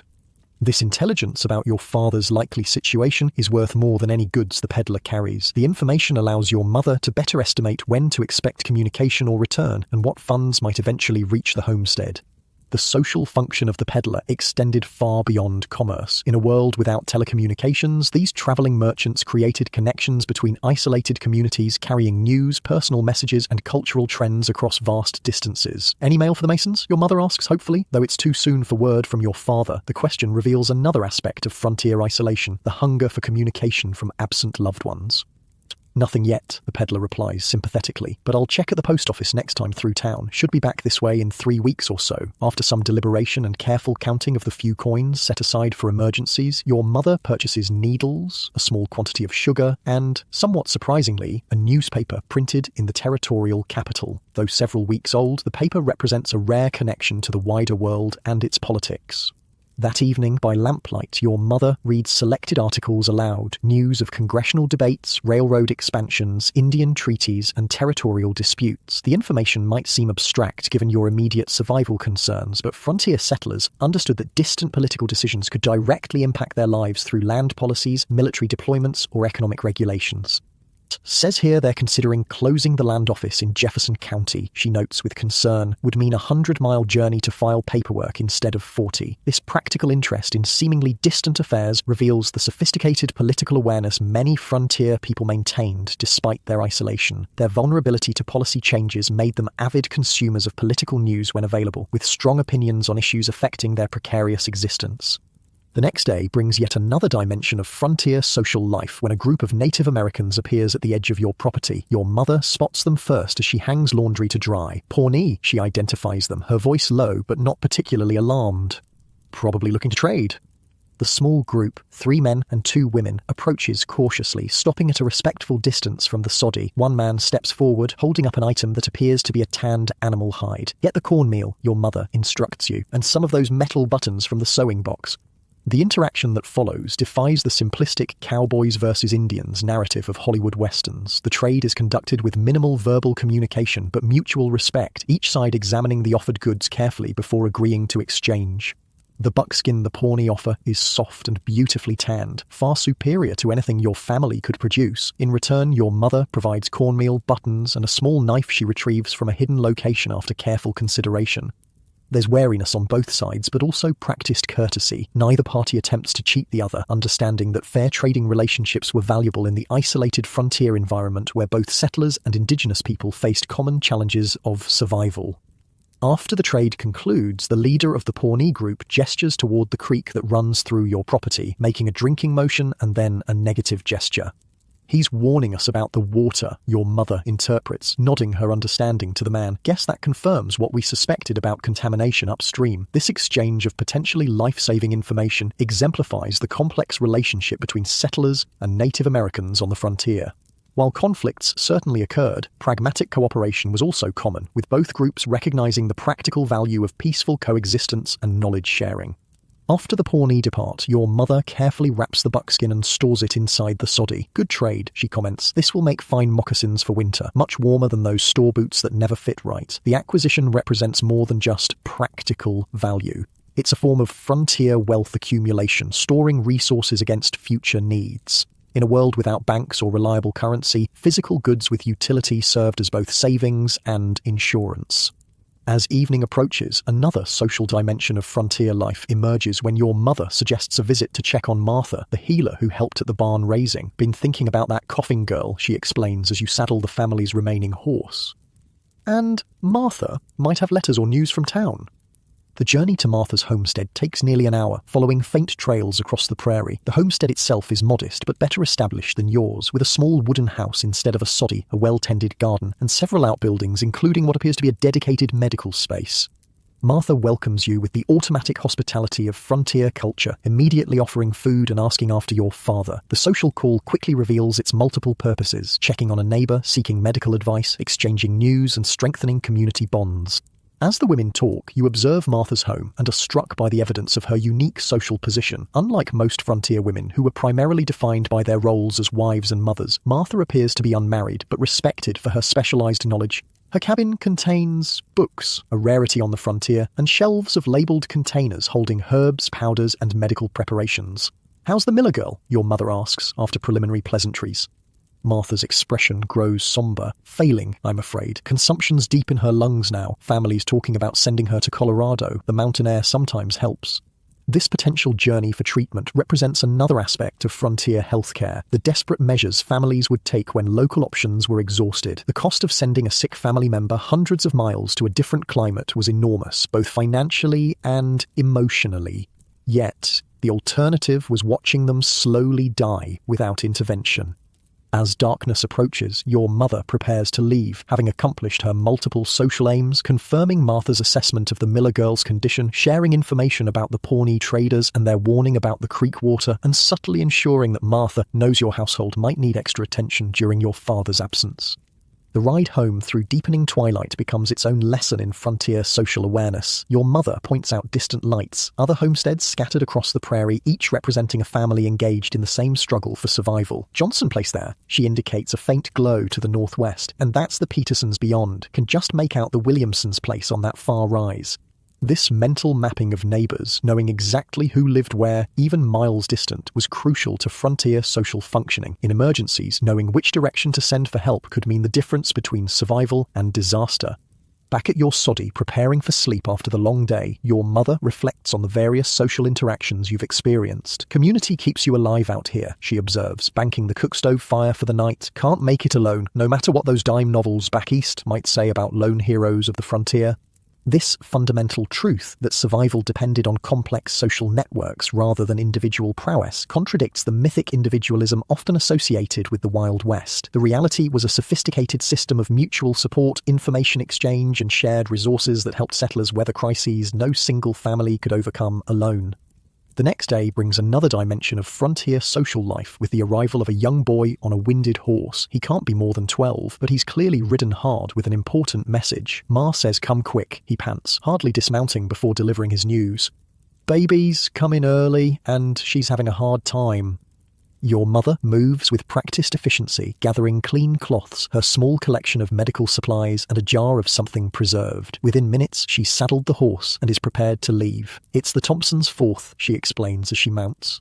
Previous births were difficult. Martha's already there but asked for extra hands. She fixes you with a serious look. Mind the place. I might be gone overnight if there's trouble. This emergency midwifery assistance, women dropping everything to help neighbours through childbirth, was another crucial element of frontier social systems. Without hospitals or professional medical care, childbirth was managed by the community's women who shared the dangerous but essential work of bringing new life into the world. Left alone at the homestead, you experience for the first time the profound isolation that was the daily reality for many frontier residents. The soddy feels eerily quiet without your mother's presence, and each creak or rustle from outside raises momentary alarm. This was the psychological burden of frontier life, the constant awareness of vulnerability and the knowledge that help might be hours or days away in an emergency. You move through the necessary chores with extra care, knowing that an injury while alone could be disastrous. Feeding animals, checking traps, hauling water from the rain barrel, the creek still being suspect. Each task takes on new significance when you're the only person responsible for survival. As dusk approaches with no sign of your mother's return, you secure the soddy as she taught you, barring the door, keeping the rifle loaded but safe, banking the fire to last through the night. The simple wooden structure suddenly seems terribly fragile against the vastness of the prairie night and whatever threats it might contain. Sleep comes fitfully, interrupted by unfamiliar sounds and the heavy awareness of being truly alone in this harsh environment. This too was part of frontier experience, the psychological resilience required to endure isolation and uncertainty without modern distractions or communications. Morning brings relief with your mother's return, her exhausted face telling its own story before she speaks. Baby girl, she reports, dismounting stiffly from the horse. Breech birth, touch and go for a while, but both mother and child pulled through. The matter-of-fact delivery belies the drama of what must have been a dangerous medical emergency. Breech births frequently resulted in the death of mother, child, or both in an era before surgical interventions or fetal monitoring. Martha turned the baby, your mother continues, accepting the cup of coffee you've prepared. Never seen hands so skilled, like she could feel exactly what needed doing without seeing. This admiration for specialised skill, this recognition of knowledge that meant the difference between life and death, was another aspect of frontier social dynamics. Status came not just from wealth or property, but from useful abilities that contributed to community survival.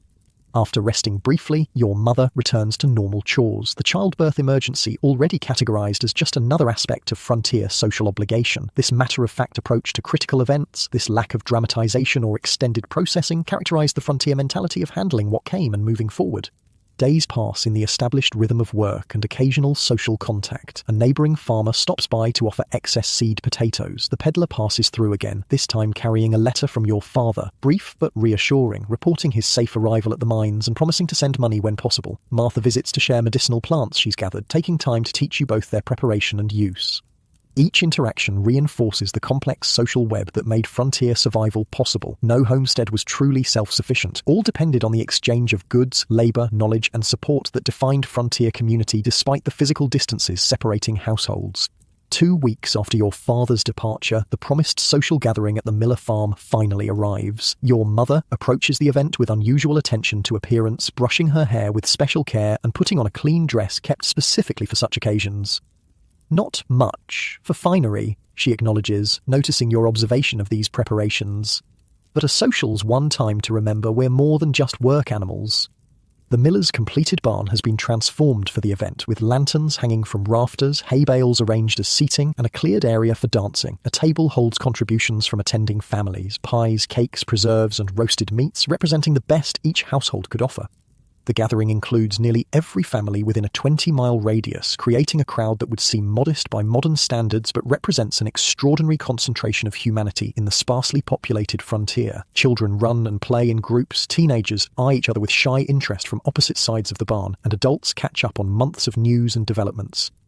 You notice how social patterns shift in this rare gathering. Men who work in isolation most days form animated discussion groups, sharing farming techniques, weather predictions, and political opinions. Women who normally manage households alone move between social circles, exchanging recipes, medical advice, and family updates. Young people engage in carefully supervised courtship rituals that will potentially form the next generation of frontier families. The music begins, fiddle, guitar, and someone playing spoons, creating a surprisingly rich sound that fills the barn. Couples form for dancing, following patterns that seem universally known despite the diverse origins of the settlers. Your mother is asked to dance by a widowed neighbour, and she accepts with a smile that momentarily transforms her usually serious face. This celebration, this temporary escape from the grinding work of survival, reveals the human need for joy and connection that persisted even in the harshest frontier conditions. The social wasn't a frivolous luxury, but a necessary psychological release that helped people continue facing the challenges of settlement. Food is shared, stories are told, children fall asleep on hay bales as the evening progresses, and for a few hours the isolation and hardship of frontier life recedes into the background. This too was the real Wild West, not just the struggle and danger emphasized in popular narratives, but the community bonds and simple pleasures that made the struggle worthwhile. As you observe from the sidelines, still feeling somewhat outside this tight-knit community despite your integration into your frontier family, you notice how information flows through the gathering. News of births, deaths, migrations, crop conditions, and distant events pass from person to person, creating a collective awareness that would shape decisions and actions in the coming months. The social also serves practical purposes beyond entertainment. A young man announces he's heading to the territorial capital and offers to carry letters or conduct business for neighbours. Families arrange future work exchanges, helping with harvests or barn repairs in rotation to maximise limited labour. A collection is taken for a family who lost their cow to illness, demonstrating the frontier version of disaster assistance. As the evening winds down and families begin the journey home through darkness, there's a tangible reluctance to disperse, to return to the isolation that defines normal frontier existence. Goodbyes are extended, final news exchanged, and promises made to visit when possible, though all know that work demands and weather conditions will limit such opportunities. The ride home is quiet, both you and your mother lost in your own thoughts as the horse navigates familiar trails by moonlight. The contrast between the lively social gathering and the silent, empty prairie creates a poignancy that needs no verbal acknowledgement. "Good to see folks," your mother finally says as the soddy comes into view. "Reminds you why we keep struggling with this hard land." This simple statement captures the essence of frontier social systems, the community connections that provided not just practical support but psychological motivation to continue despite hardship. People endured the isolation, danger, and backbreaking labour not just for individual survival, but for the chance to build something meaningful together, to create community in the wilderness. Back in the soddy, preparing for sleep after the unusual excitement of the evening, you realise how much your understanding of the Wild West has evolved. The romanticised image of lone heroes and individual triumph has given way to a more complex reality of interdependent communities working together against common challenges. The true story of the frontier wasn't primarily about gunfights and gold rushes, but about ordinary people creating social structures that made survival possible in extraordinary circumstances. Their heroism wasn't in dramatic confrontations, but in the daily choice to persist, to help neighbours, to maintain civilization in conditions that constantly threatened to overwhelm it. As you drift towards sleep, the music from the social still echoing in your mind, you recognise that this too is part of the authentic Wild West experience. The moments of joy and connection that sustained people through the darker times, the community bonds that were as essential to survival as water and food. Outside, coyotes call in the distance, a reminder that wilderness still surrounds this fragile pocket of human settlement. Inside, the soddy feels a bit less primitive after experiencing the shared humanity of the social gathering. Both realities defined the frontier experience, the constant struggle against nature's challenges and the community connections that made that struggle endurable. Sleep comes easily after the unusual activities of the day, your body relaxing into the now familiar straw mattress that no longer seems quite so alien. The frontier social world, with all its complexity, necessity, and occasional moments of joy, has revealed itself as perhaps the most sophisticated adaptation settlers developed in their quest to tame the Wild West. 3 weeks have passed since your father departed for the mines. The rhythm of frontier life has become almost familiar. The daily chores no longer mysterious, the endless work no longer shocking, the primitive conditions no longer quite so jarring. You've adapted to this harsh reality with surprising speed, your body growing stronger and your skills more assured with each passing day. But frontier life has one more lesson to teach, perhaps the most important one. No matter how well you plan, how hard you work, or how carefully you prepare, danger remains a constant companion on the frontier, and sometimes it arrives without warning. The day begins like any other. Early rising, animal feeding, water hauling. The weather is clear and mild, a perfect late spring day with birds singing and wildflowers dotting the prairie. Your mother hums softly as she works in the garden, the sound carrying through the still morning air. Then she stops suddenly, head tilted, listening intently. "Do you hear that?" she asks, her body tensing. At first, you hear nothing unusual, just the normal sounds of the prairie morning. Then it reaches you, a distant rumbling like far-off thunder, but continuous and growing louder. Your mother's face pales. "Fire," she says, the single word carrying unmistakable dread. She points to the horizon where a smudge of darkness has appeared against the blue sky. At this distance, it might seem insignificant, but her reaction tells you it's anything but. "Prairie fire," she explains, already moving with urgent purpose toward the soddy. "Wind's bringing it this way. We don't have much time." Prairie fires were among the most feared dangers on the frontier, fast-moving, all-consuming, and nearly impossible to fight once fully established. The sea of grass that stretched for miles in all directions became deadly fuel when ignited, creating infernos that could travel faster than a horse could run. Your mother bursts into action with practiced efficiency, grabbing a shovel and heading to the edge of your ploughed field. "Start digging. We need to widen the fire break." The next hour is a blur of desperate labour. You dig frantically, expanding the bare earth barrier between your cultivated land and the surrounding prairie. Your mother works just as hard, her face streaked with sweat and dirt, her hands blistering on the shovel handle.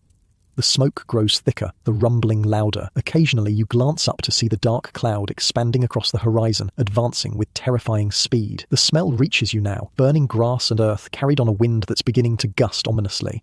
"Get the animals," your mother orders as you finish widening the firebreak as much as possible in the limited time. "Cow in the soddy, horse ready to ride if we need to flee. Chickens," she hesitates, making hard calculations about what can realistically be saved.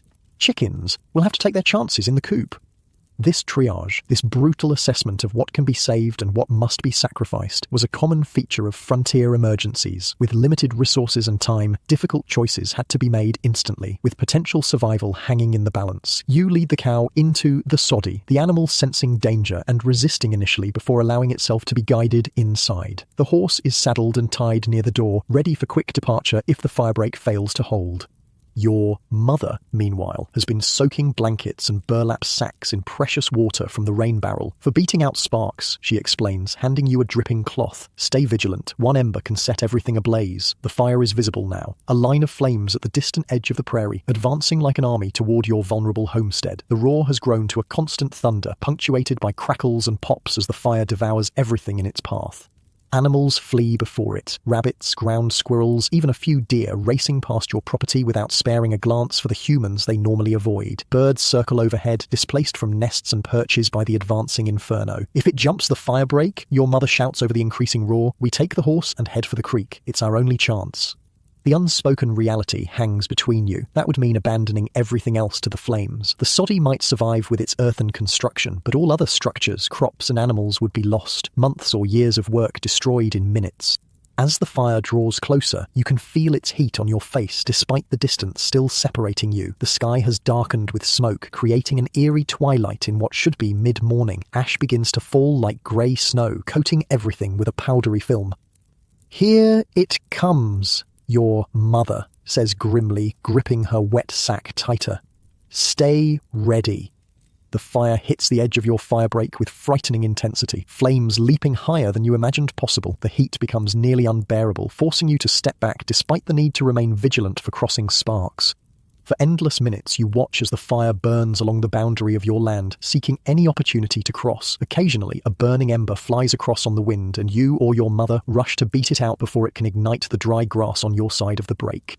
It's exhausting, terrifying work, constant vigilance while enduring intense heat, smoke that burns your lungs, and the ever-present knowledge that one missed ember could mean disaster. This was frontier danger in its purest form, elemental, unpredictable, and utterly indifferent to human survival. Eventually, mercifully, the main fire front passes, continuing its destructive path to the east of your property. The immediate danger recedes, though you both continue to watch for hours as smaller fires burn themselves out and new embers occasionally drift onto your land. By late afternoon, the world around you is transformed. Where lush prairie grass once stretched to the horizon, there is now only blackened earth, still smoking in places, the occasional charred remnant of a small animal caught in the flames. The air remains thick with smoke and ash, making breathing difficult and coating your skin with gritty residue. We were lucky, your mother says simply, surveying the devastation. Fire could have changed direction, firebreak could have failed, wind could have carried more embers. This matter-of-fact acknowledgement of how close disaster came, this lack of emotional drama, despite the life-threatening emergency, typified frontier responses to danger. There was no time for extended processing of fear or relief. Survival required immediate focus on what needed doing next. Need to check the creek, she continues practically. Fire might have driven predators our way, and the garden will need extra water after all that heat and smoke. Life continues with barely a pause to acknowledge the narrow escape. This, too, was the frontier way, absorbing potentially traumatic experiences and pushing forward because stopping wasn't an option. The work of survival remained, regardless of what dangers had just been faced. The next morning brings a new threat, different but equally dangerous. You wake to find your mother already up, staring out the small window with obvious concern. Riders, she says tersely when she notices you're awake, don't recognize them. In the frontier environment, unknown visitors represented potential danger. Without law enforcement readily available, homesteaders were largely responsible for their own protection, making caution around strangers a survival necessity rather than paranoia. Get the rifle ready, she instructs, her voice calm despite the tension evident in her posture, but keep it out of sight unless needed.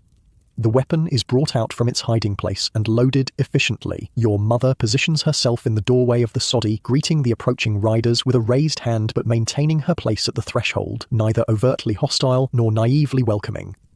"Mornin'," calls the lead rider, a hard-faced man with a dust-covered coat. "Saw you survived the fire." "God's mercy," your mother responds neutrally. "What brings you our way?"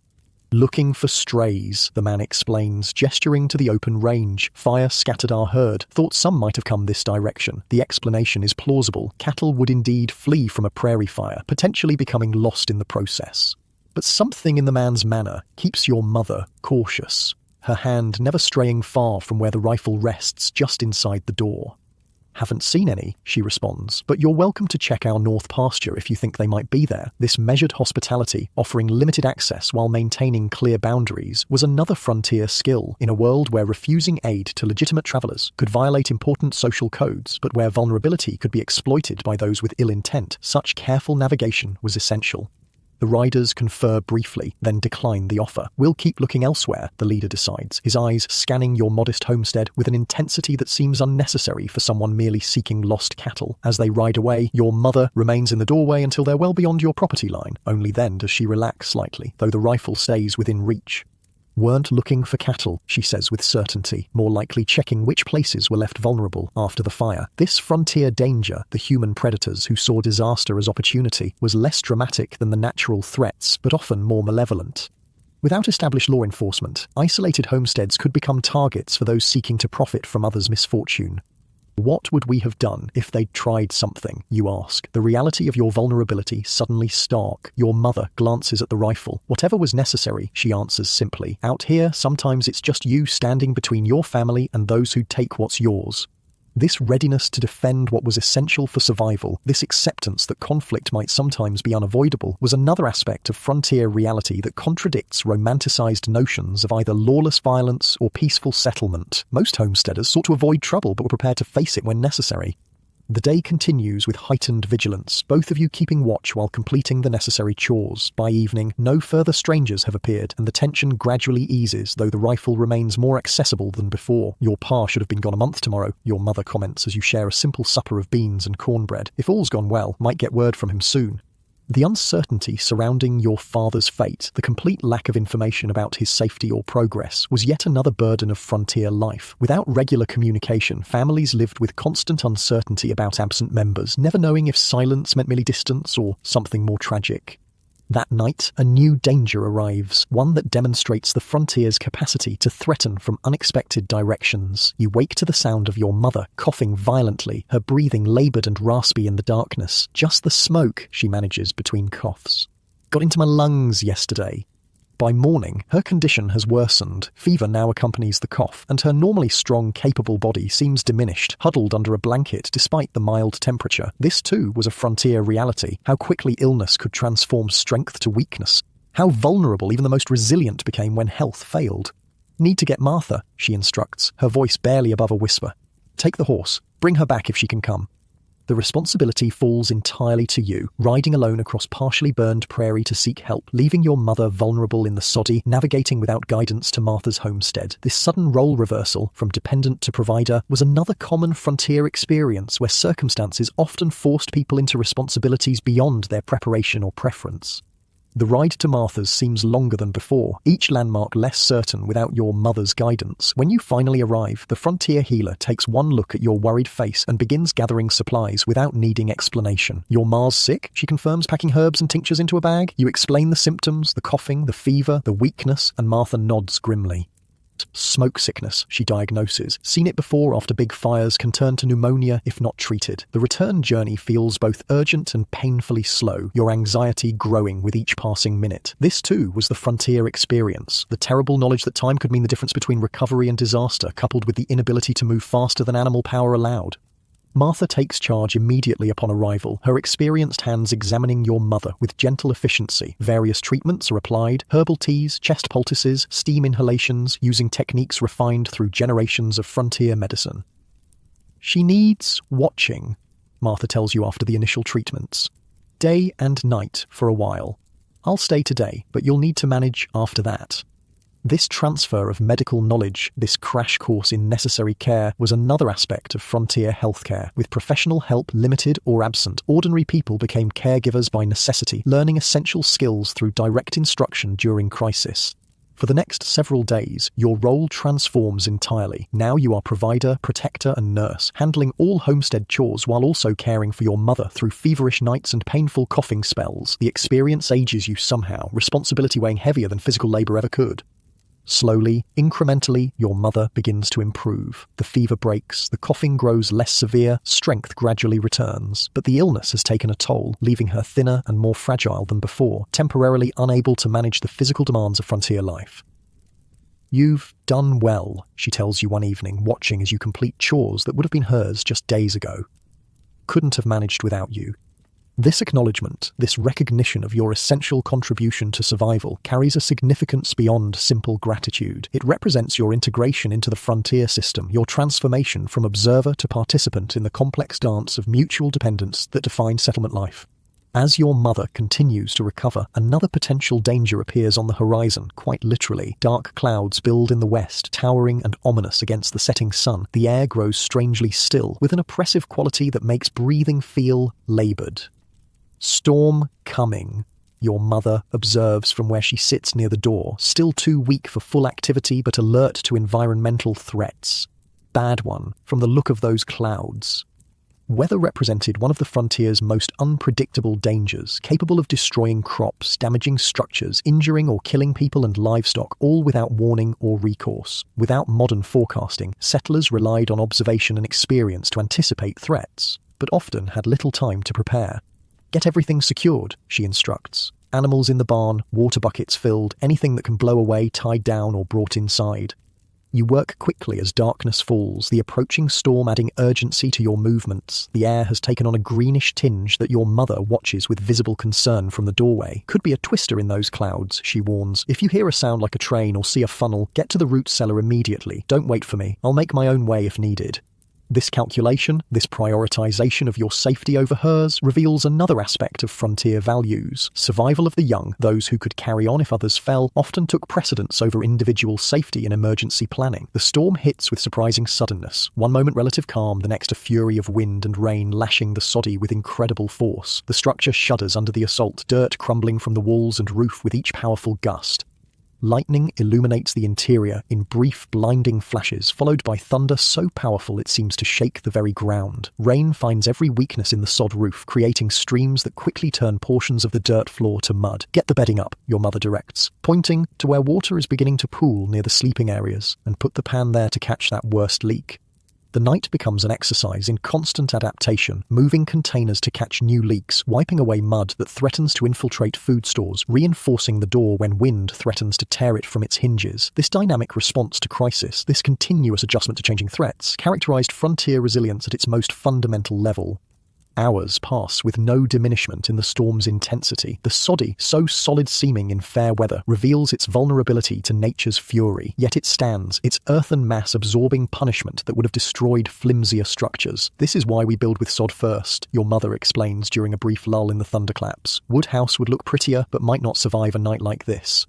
The practical wisdom of frontier construction, prioritizing function over appearance, survival over comfort, demonstrates again how every aspect of settler life was shaped by environmental realities rather than aesthetic preferences. Eventually, mercifully, the storm begins to weaken. The wind dies down from howling fury to occasional gusts, the rain from horizontal sheets to gentle drops. By dawn, it has passed entirely, leaving a transformed landscape in its wake. The damage assessment begins at first light. The soddy has survived largely intact, though with new leaks to repair and a partial collapse of one wall section that will require immediate attention. The chicken coop has lost its roof entirely, though miraculously most of the birds remain, huddled in corners or under what shelter remains.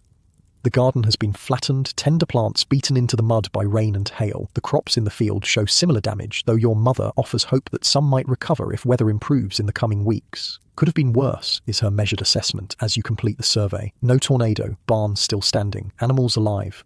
This capacity to find silver linings in disaster, to measure loss against what remains rather than what might have been in better circumstances, was another psychological adaptation to frontier hardship. Focusing on continued survival rather than setbacks allowed settlers to maintain the determination necessary for recovery. The next days are consumed with repair work, fixing damaged structures, salvaging what crops can be saved, restoring order to the homestead after nature's disruption. Your mother, though still weakened from her illness, insists on contributing what she can, her knowledge guiding your stronger labour. Getting to be quite the homesteader, she comments as you successfully repair the chicken coop roof without guidance. Hardly recognise the city boy who couldn't collect eggs without getting pecked. The observation, delivered with the closest thing to humour you've heard from her, acknowledges your transformation over these weeks on the frontier. The skills you've developed, the resilience you've demonstrated, the adaptation to conditions that once seemed impossibly primitive, all mark your integration into this harsh but functional world.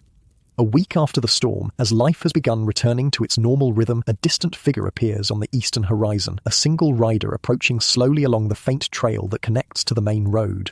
Your mother watches the approach with cautious hope, shading her eyes against the morning sun. Might be news, she says, not specifying what news she most hopes for. Word from your father, information about the mines, or simply updates from the wider world you've been disconnected from during these crisis-filled weeks.